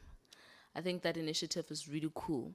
What I would like to hear, perhaps in future engagements, because time is not on our time, is the status on that initiative across board, both from the DM's perspective, but also from the Commission, on how far we are and what benefits have we yielded there, and what can we copy and paste for the new academic year as part of our standardization methods. So I think that's very, very cool. DDG Zungu, I would have been interested to have DDG Sotikwa here, as well as DDG responsible for CETs, Umamfuchan. But since you are here in your acting capacity, are you able to give us a fresh statistics report back on how many of your TVETs still have harassment policies that are either outdated or are yet to be adopted? How many is still true for Sotikwa's people at university level, and how many is true for Mamfuchani's a unit as well? Perhaps in writing that will help, because that will also give us a fresh understanding of when you as commissioners talk about a standardization approach. Where are we? What do we need to improve on? And then it would also be great for the Commission to also give the committee an understanding of which of the institutions would you say is flying high. Where can we copy and paste? In the same way that you've mentioned, Commissioner, that some institutions are good at this but terrible at that. So if we can left from, okay, this one is good at inclusivity, which institution is that? How do we copy and paste that one? And then that way we're able to have a clear pie chart and a tabulation of where we are moving forward. But do you have actually that information off the top of your head right now? Or do you want to submit it in writing? I think we'll submit it in writing because it's over 10 years, including last year. Thank you, Honorable Member.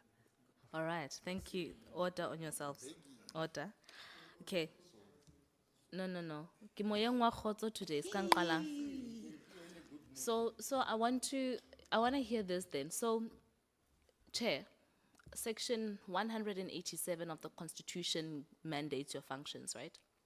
And obviously there's limitation to the functions in that you can't really bopper somebody for not rolling out a report that you've given to them as on the basis of advice.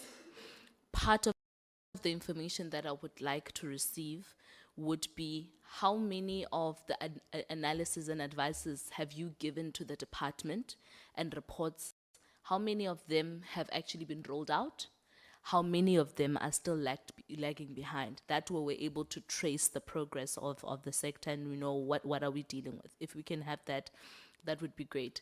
But just, if you were to imagine a utopia, what do you think as far as the constitutional mandate given to you is concerned? What would you add that you are of the belief is missing?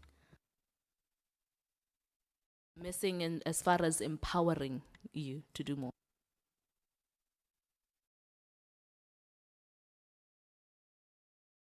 Well, but I think I wanted everybody to be open-minded. The CGE, not only the CGE, but all the Section 181 institutions, when they were envisaged by the drafters in 1990, 91, 92, and then included in the interim and finally in the 96 Constitution, were supposed to be those organizations that are sitting up there to ensure that nobody abuses their power in any way, and the duty bearers do what they're supposed to do with the money, as it has been pointed out, that they have been given. So my argument is there is no ways that the drafters at that time could have set up such an elaborate structure without having a vision of that structure having teeth. And it was until these structures were tested rightfully so, by people who felt, hey, you are violating my rights, or no, I'm not sure that I'm clear about your rights or your powers, that then it started, unfortunately, with our courts saying yes, nay, no, da. In fact, this case that we are fighting, the High Court in the matter said, no, CGE, all your recommendations you must bring to us, and we must make a declaratory order. You all know your legislators, there is nothing like that. Not for us, not for anyone. But the judge went even further and said, in fact, there is a hierarchy of C9s. So you, CGE, you're down there. And this is the CGE that is supposed to be meant to be intervening for 54% of society. Yet a judge at the High Court says, you're down there. Fortunately, the Supreme Court said there's nothing like that. There is no hierarchy. They're all equal with different focuses. And that has been clear. That is why we decided we go into court to go and look at this. So at the end of the day, it has been interpretation and the teeth being taken away. But I will not exonerate the Chapter 9s from them in themselves being lax, where they were supposed to come in. Because we should not have waited for a judge recently to say that. People could have gone to court and said, we want this clarified, like the public protector did. And in the judgment of the public protector, which was delivered by Mokgweng, he said all the Chapter 9s,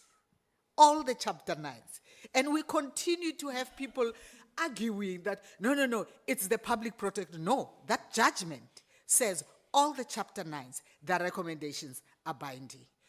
Can I pause you there, Ma'am? Okay. I think I get the gist of what you're saying. Sorry, Thank you. yeah.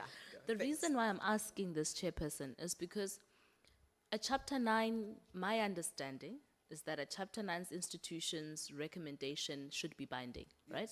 Yes. And if it's binding and the person who's bound by that recommendation or that report doesn't act, then there's a breach of law. Yes. And that then sets precedence for recourse legally. So I'm asking you that because your answer says to me, constitutionally, you have the necessary teeth. You don't need more teeth. Well, we do. Okay, can But you all tell I'm me saying, what as is we stand now? what we is your need teeth more that you teeth need? in the Yes. sense that we need a provision like with the public protector, where it says the public protector may recommend remedial action. Yes.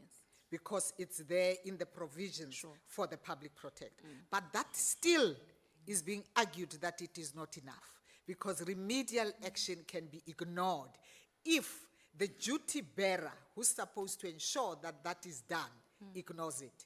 And unfortunately, that is a culture of poor accountability in our society, which we all as oversight bodies experience. Okay, can I ask, so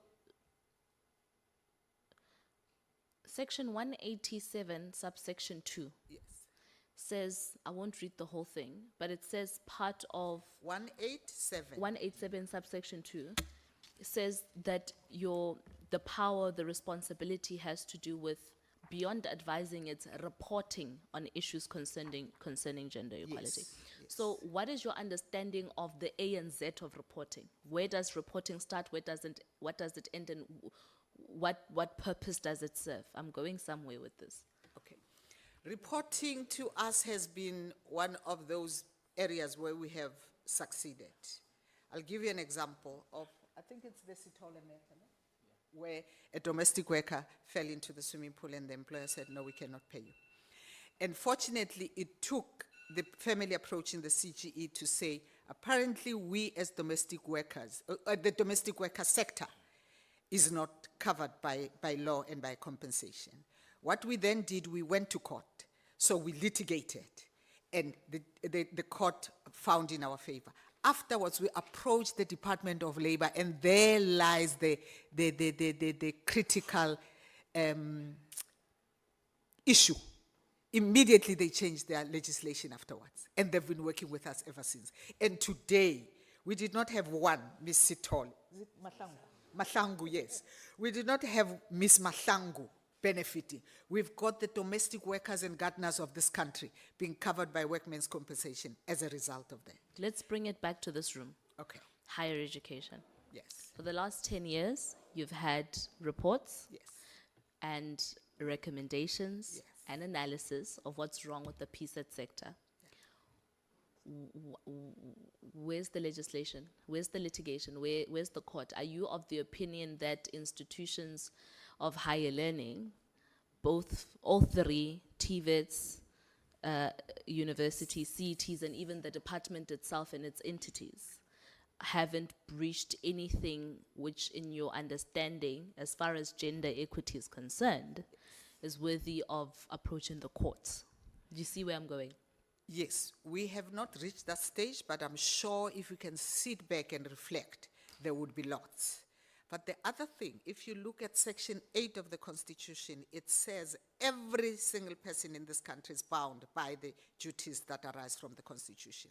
We then end up with institutions that say, even private sector chairperson is very guilty of that.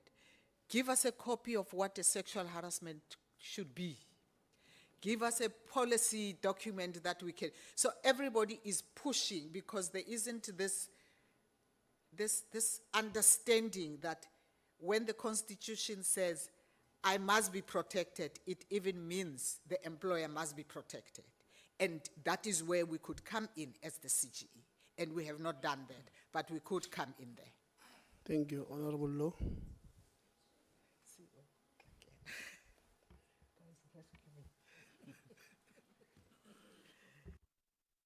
Okay, thanks, Chair. Good morning, and the entire department leadership. I think I was fortunate enough that I happened to come across a question that speaks of your powers and limitations and what is Please put expected. the mic closer to you. Or is it far?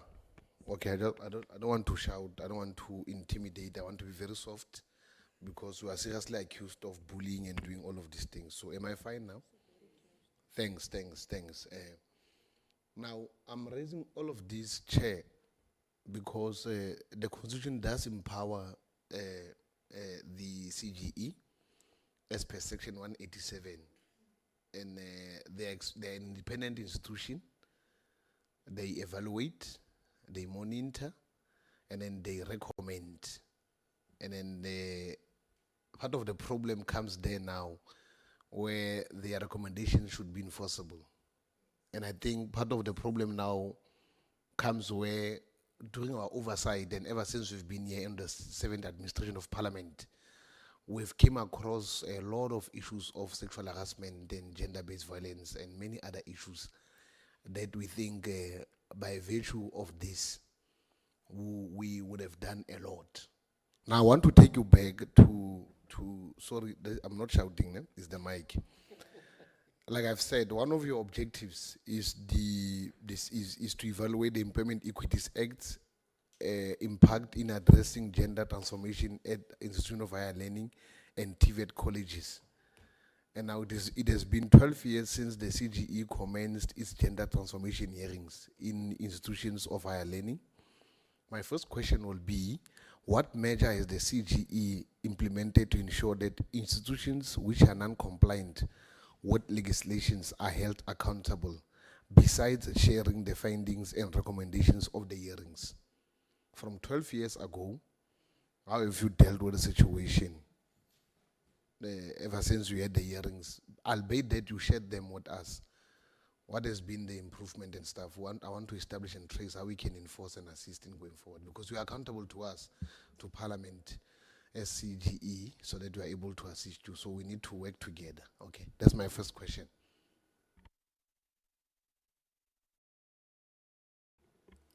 Thank you, Chairperson. I'm going to answer your question, Honourable Member, with the first question that was posed, because they can be dealt with in one. When we deal with equity or transformation as a concept, within the South African framework, we are largely relying on soft law, not necessarily hard law, right? It becomes very much difficult to enforce a soft law. And that's where the problem really is. You can't go to the to the High Court and say, I want to compel any institution to have breastfeeding facilities. Because there is no specific legislative prescript that says you shall have a breastfeeding facility. But it's a transformative measure that you introduce in the workplace for you to achieve the desired goal around equity. If you look at the employment equity itself, the Department of Employment and Labor bears the responsibility in terms of enforcing non-compliance with the EE Act. And that's where we must draw the distinction. So the CGE cannot approach the courts and say, well, you have not really developed a policy that will deal with the employment of persons with disabilities, because that is soft law. And we have been on a drive to say, perhaps, let's have a very, I don't want to say scholarly discussion, but rather a debate around whether we need a specific legislative prescript that will talk to transformation in the true sense of the word. And we have debates of that nature where those that are against will say, we already have an array of legislation, we're already over-regulating transformation and equity in the workplace.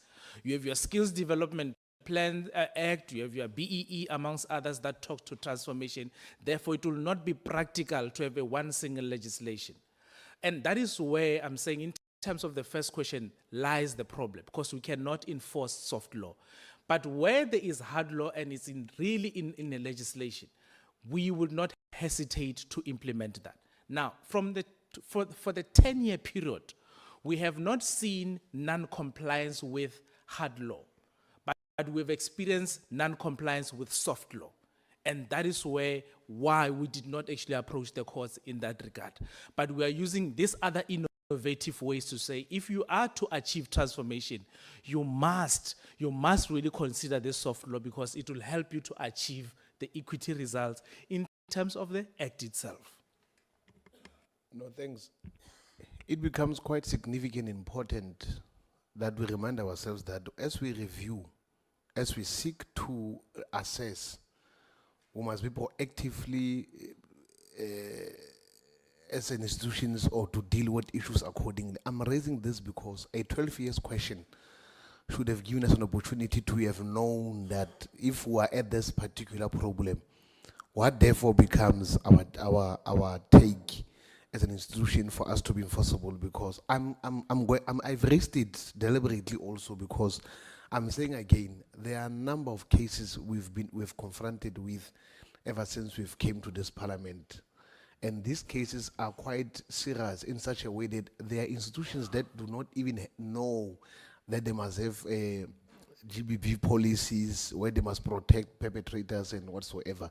I'll make an example. There was a case in Moteo where it was reported that a perpetrator is roaming around the university freely so while a victim is there. And we would have asked ourselves, what becomes the role of advocacy and awareness and workshop so that we are able to intertwine what is expected from ourselves? So my issue, DM, is that there's a huge gap that one is picking up from the institutions of higher learning and the CGE and other stakeholders. You know how I picked it up? I picked it up when you identified that you needed to have included USEF and other institutions. And every time I speak about collaborative efforts, and every time I speak about all of us assessing and reviewing the work we could have done in the past previous years, because in molecular knowledge of government allows us to review and to assess and to look onto the issue.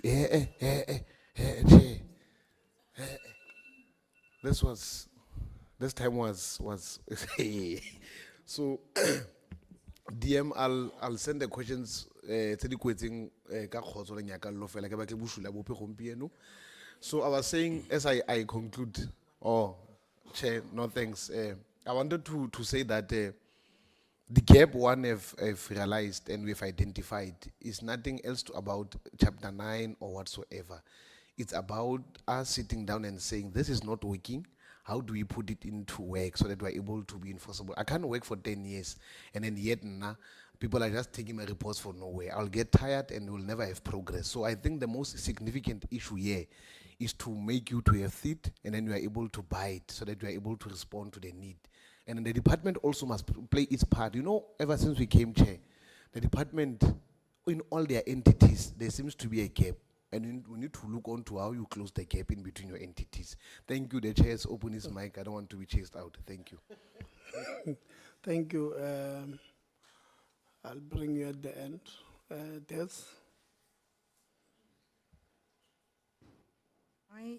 I have 5 questions, Chairperson, that I'm going to read out and see how far we get.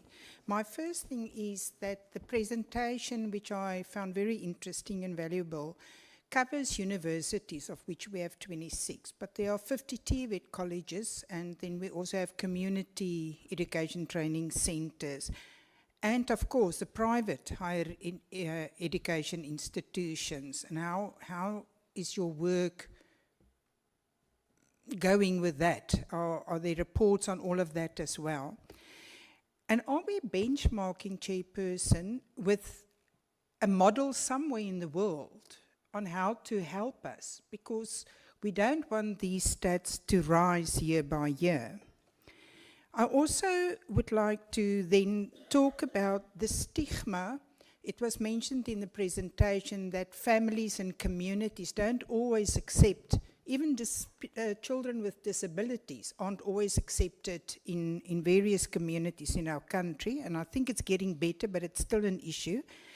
How do we deal with that, except only dealing with the, let's say, the affected?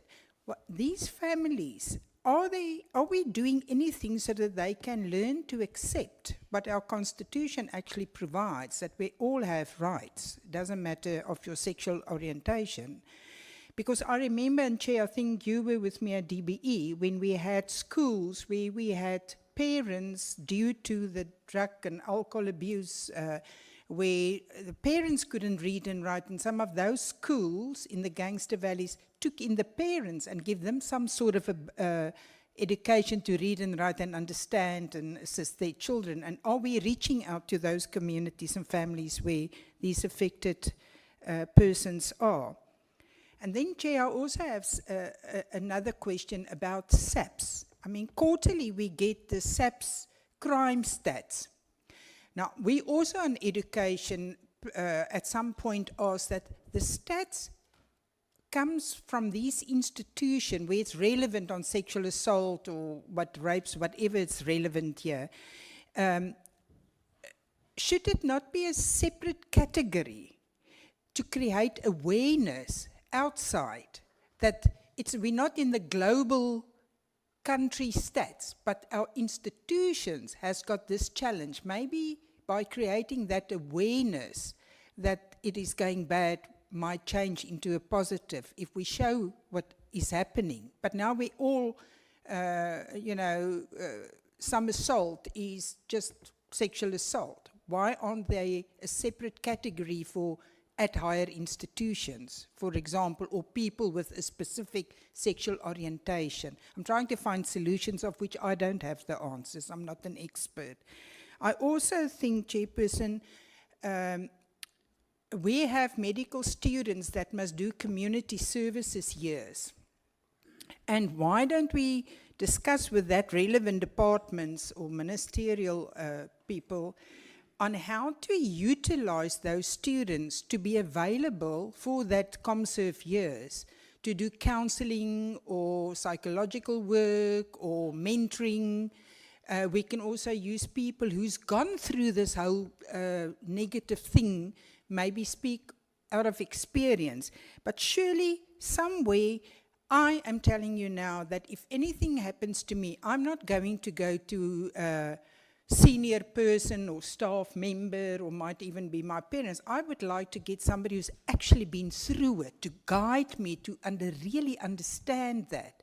And I would also like to have professional help. And our ComServe students are, have walked the walk on how to deal with certain aspects. Chair, I'm going to stop there because I know your bell is going to go and I don't like that sound.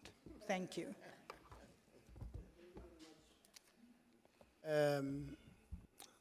Yes. Thank you, Honorable Chairperson. Just as a response to the question, Chairperson, in summary, in terms of the recommendations of the Commission, we carefully deliberated on with those recommendations in alignment with Section 187 of the Constitution, as well as the powers of the Commission from the Constitution and the CGE mandate. Now, what we have observed and what we were presenting on is that we did note that there were universities that were doing well in various aspects. Solplaiki University is one university which we recommended they must fence their perimeters because according to their designs, it was an open university. That was safety concerns for the CGE. They have implemented that in line with our recommendations. And for an example, also in terms of the University of Western Cape, we recommended regarding the amendment of their policies so they are aligned and they are not outdated and citing the laws that are not applicable anymore. And they have progressed and amended that to ensure that alignment as well. And then in terms of Stellenbosch University, they address the issue of pay gap through audits, monitorings, and they actually even invested close to an amount of, I think 20 million, just Chair, I will just double check, I think it's close to 25 million of pay gap, 2.5 million, pardon me, of pay gap disparities between women and men, African, particularly in comparison to white counterparts. And that pay gap disparities was a very progressive move to do that. Hence, the recommendation of the Commission goes back to say that should be standardized and that should be applied across all the universities. Hence, the recommendations deem it necessary that those audit reports must be regularly be submitted to Parliament in addressing these shortcomings. And that will, in any event, assist as means in place, irrespective of the outcome of the Constitutional Court about the powers of the CGE. It will still be means in place, negative or positive outcome. That requirement will ensure that all transparency is out there between all these universities in what they are doing. And lastly, Chairperson, as aligned that in terms of Section 11 of the CGE Act, it indicates that the Commission can approach Parliament at any stage, including the Presidency, in addressing its challenges and the work in respect of implementation of its powers or duties or challenges that is observing in the sector. And similarly, in terms of Section 16, hence the approach of the Commission is that we have identified this through the 10 years until now, and we believe standardizing is the best practice. Because even if we take one university, for an example, and take them to court, we will be successful. But what about the rest? What about 360-something universities, private colleges, and others that also, will it take us another 10 years and 20 years to get there?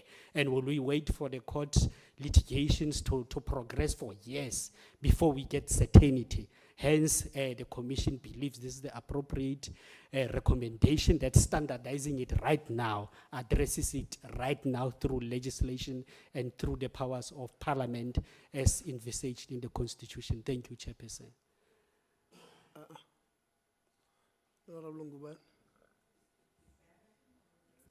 Thank you very much, Chair. I think I see the higher education want to take my time. So Chair, I think from my side, Chair, the CGE, the emphasis is on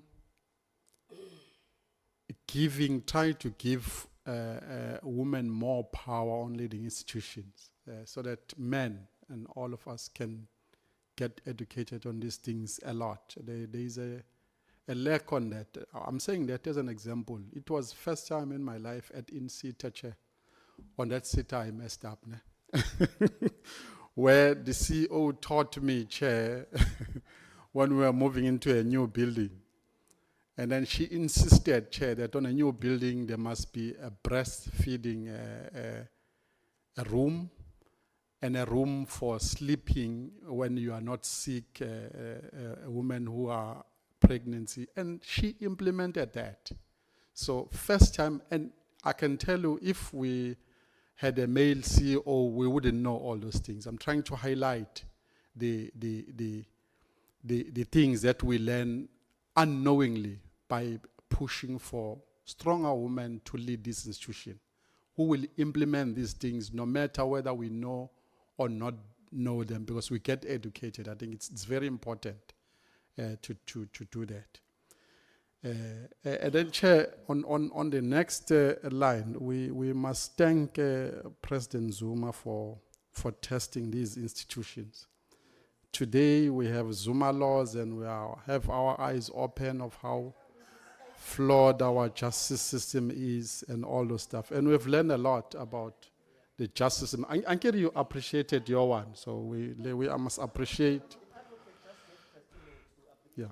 Yes. The way President Zuma is so consistent in testing the strength, the weaknesses, and the strength of these institutions.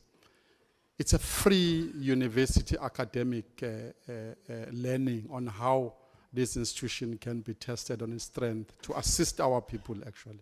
Not just to test them, because if we don't test this institution, if no one does it, we'll never know what the advocate has told us today.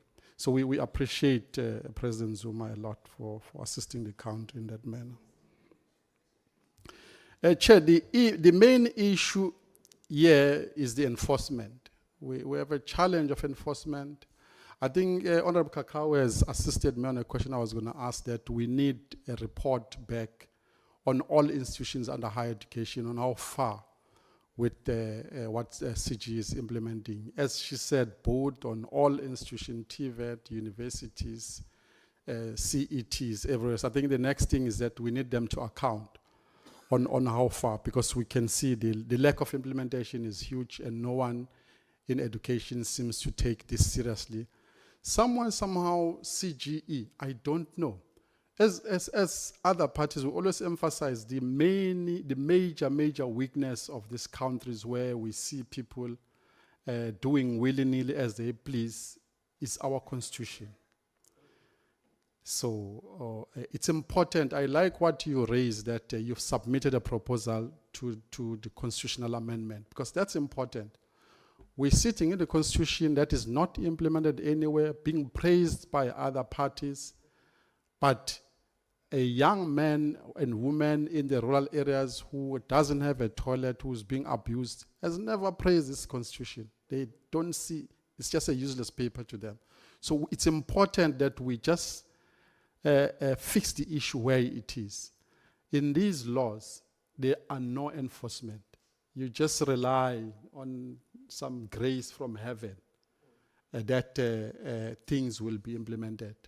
So I think it's one of those things. The higher education's lack of implementing these report. So if we can get that on how our institutions held accountable, if there are no policies and on not implementing as well, we need to get that. And that report will assist us, Chair, for us to know, so that we are able to say, how do we enforce the decision to implement all these recommendations by the CGE? Because it's alarming when the gentleman comes here and says, for the past 10 years, there's been nothing happening. So we just write report as usual and we throw them there, they get at dust and no one cares and we move on. And we wake up another 20 years down the line and we said, again, no one wants to implement this because there are no enforcement. On that nutshell, Chair, as well as from my side, it's just that it's only on higher education to ask how far the implementation and what can be done, and on the CGE to strengthen, to tighten the bolts on our laws for enforcement. And sisiyeke lezi zinto zoma talk shop and paperwork that does nothing. It's good on papers, policies are good, and then they gather dust and no one get penalties for not doing their job. Thank you very much, Chair. Department, how far are you in implementing the recommendations? Thank you very much, Chairperson. Honorable Ngubane, when the first round of reports came, I was determined that they would not sit on the shelf, especially around transformation and sexual harassment in the higher education space. And you remember the last round of reports were highly publicized, they were in the media, there were concerns raised, etc. And that's why I requested the meeting with the CGE, and they handed over the reports. And then I said to the CGE, help us to implement these recommendations. How do we go about it? And that's how, that's what gave birth to our initiative. And I must say that, you know, the CGE has been very helpful in terms of saying, you know, DM, this is where the problems are, but if we do this initiative, at least would have resolved some of the problems, because it's taking us onto the ground with relevant stakeholders, as I indicated. We've got your SAPS, we've got your NPA, even NSFAS is involved. And before we even went on the ground, we engaged USAF. We had a meeting with USAF where we shared the reports with them and told them about this initiative, and we said, we need your support, so that when we get on the ground, at least VCs and other relevant stakeholders in the academic space are aware of the fact that we are on this ground and we're on this initiative. We even had a launch of the initiative, a formal launch where we set it out, highly publicized, and then we went on the ground. We've only done 2 institutions, and that is Sol Plaatje University and UniZulu. And Honorable Khachau requested that we speak about, you know, what's been the benefit and where we are right now. And we are in the process of compiling a report. We have had discussions, post-mortem discussions around, you know, what we can do better and who else we can involve. So, I think Honorable Lowe mentioned a very good point. And I must admit, we tend to work in silos, even in this space. And that's why I facilitated that meeting with NSFAS. We're meeting on the 5th of August with NSFAS, so that we bring them on board regarding the concerns raised around the delayed payments that Honorable Governor mentioned, you know, the impact on that, on especially the female students.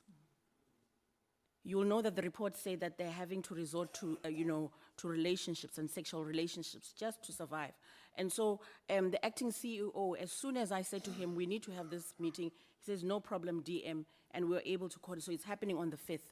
Now, what we need to do after this, and just getting back to Honorable Mkhize, is after this, we will then need to just make sure that we bring USAF on board. We have a formal presentation of these reports to USAF, so they know exactly the problems that are happening. Because I was determined, Chairperson, that this is just not going to be another set of reports that are going to sit there. You know, one thing about our country, we're very good at having policies, but implementation is a problem because we work in silos. And that's why I thought this collaborative approach, where we have the CGE, higher health, even social development is involved, SAPS, NPA. So where we have SAPS speaking to students and students engaging with SAPS around some of the NPA outlining prosecutions around some of these you know, issues and what will happen then. So you know, yes, 10 years is a very long time, but I am determined that this time around there has to be a difference, and one that will be felt right to the ground. I am not promising that things are going to change overnight. You've heard how some of these issues are systematic. They relate to patriarchy, toxic masculinity, But we do have programs. I know we've got that transforming mentalities. What we need to do with transforming mentalities, Chairperson, I think, is to ensure that it's impactful. We start seeing the changes in young men. Because as CGE has been at pains to point out, our higher education institutions can only reflect what's happening in society. And so some of these things really start at the home and that in the home. And that's why in the beginning I said, it is not something that the higher education space can resolve on its own, or higher education, and hence the need for this collaboration where we see how best. But we also need the help of the committee, as the chairperson has rightly pointed out, where we start having amendments to legislation and we have this compulsory gender model. Chairperson, the model cannot just be extended to students in the space. I believe even your lecturers and your VCs have to be put, you know, through some sort of training so that they're sensitized. You heard Ntate there saying that, you know, you still have, you know, that kind of patriarchal perspectives in the sector, and that makes it difficult, where the champions of these policies are not transformed in themselves. So how will they implement transformation? I could go on and on, Chairperson, but Please, because we have a sitting at 2. The budget vote 1, the presidency, it's being debated at 2. So you guys in the department and the ministry, there are certain things that you are saying here, and I don't want to stop you, but certain things that you are saying here, you should be implementing, coming to us and say, these are the problems. But you are bringing to us now as frustrations. No, and we don't want to stop you. Honorable Khabo? Yeah, no, long time. No, I stopped it. I stopped it. It actually, no, let's wait for others to finish. What ate your time was when you spoke about President Zuma. That ate most of your time.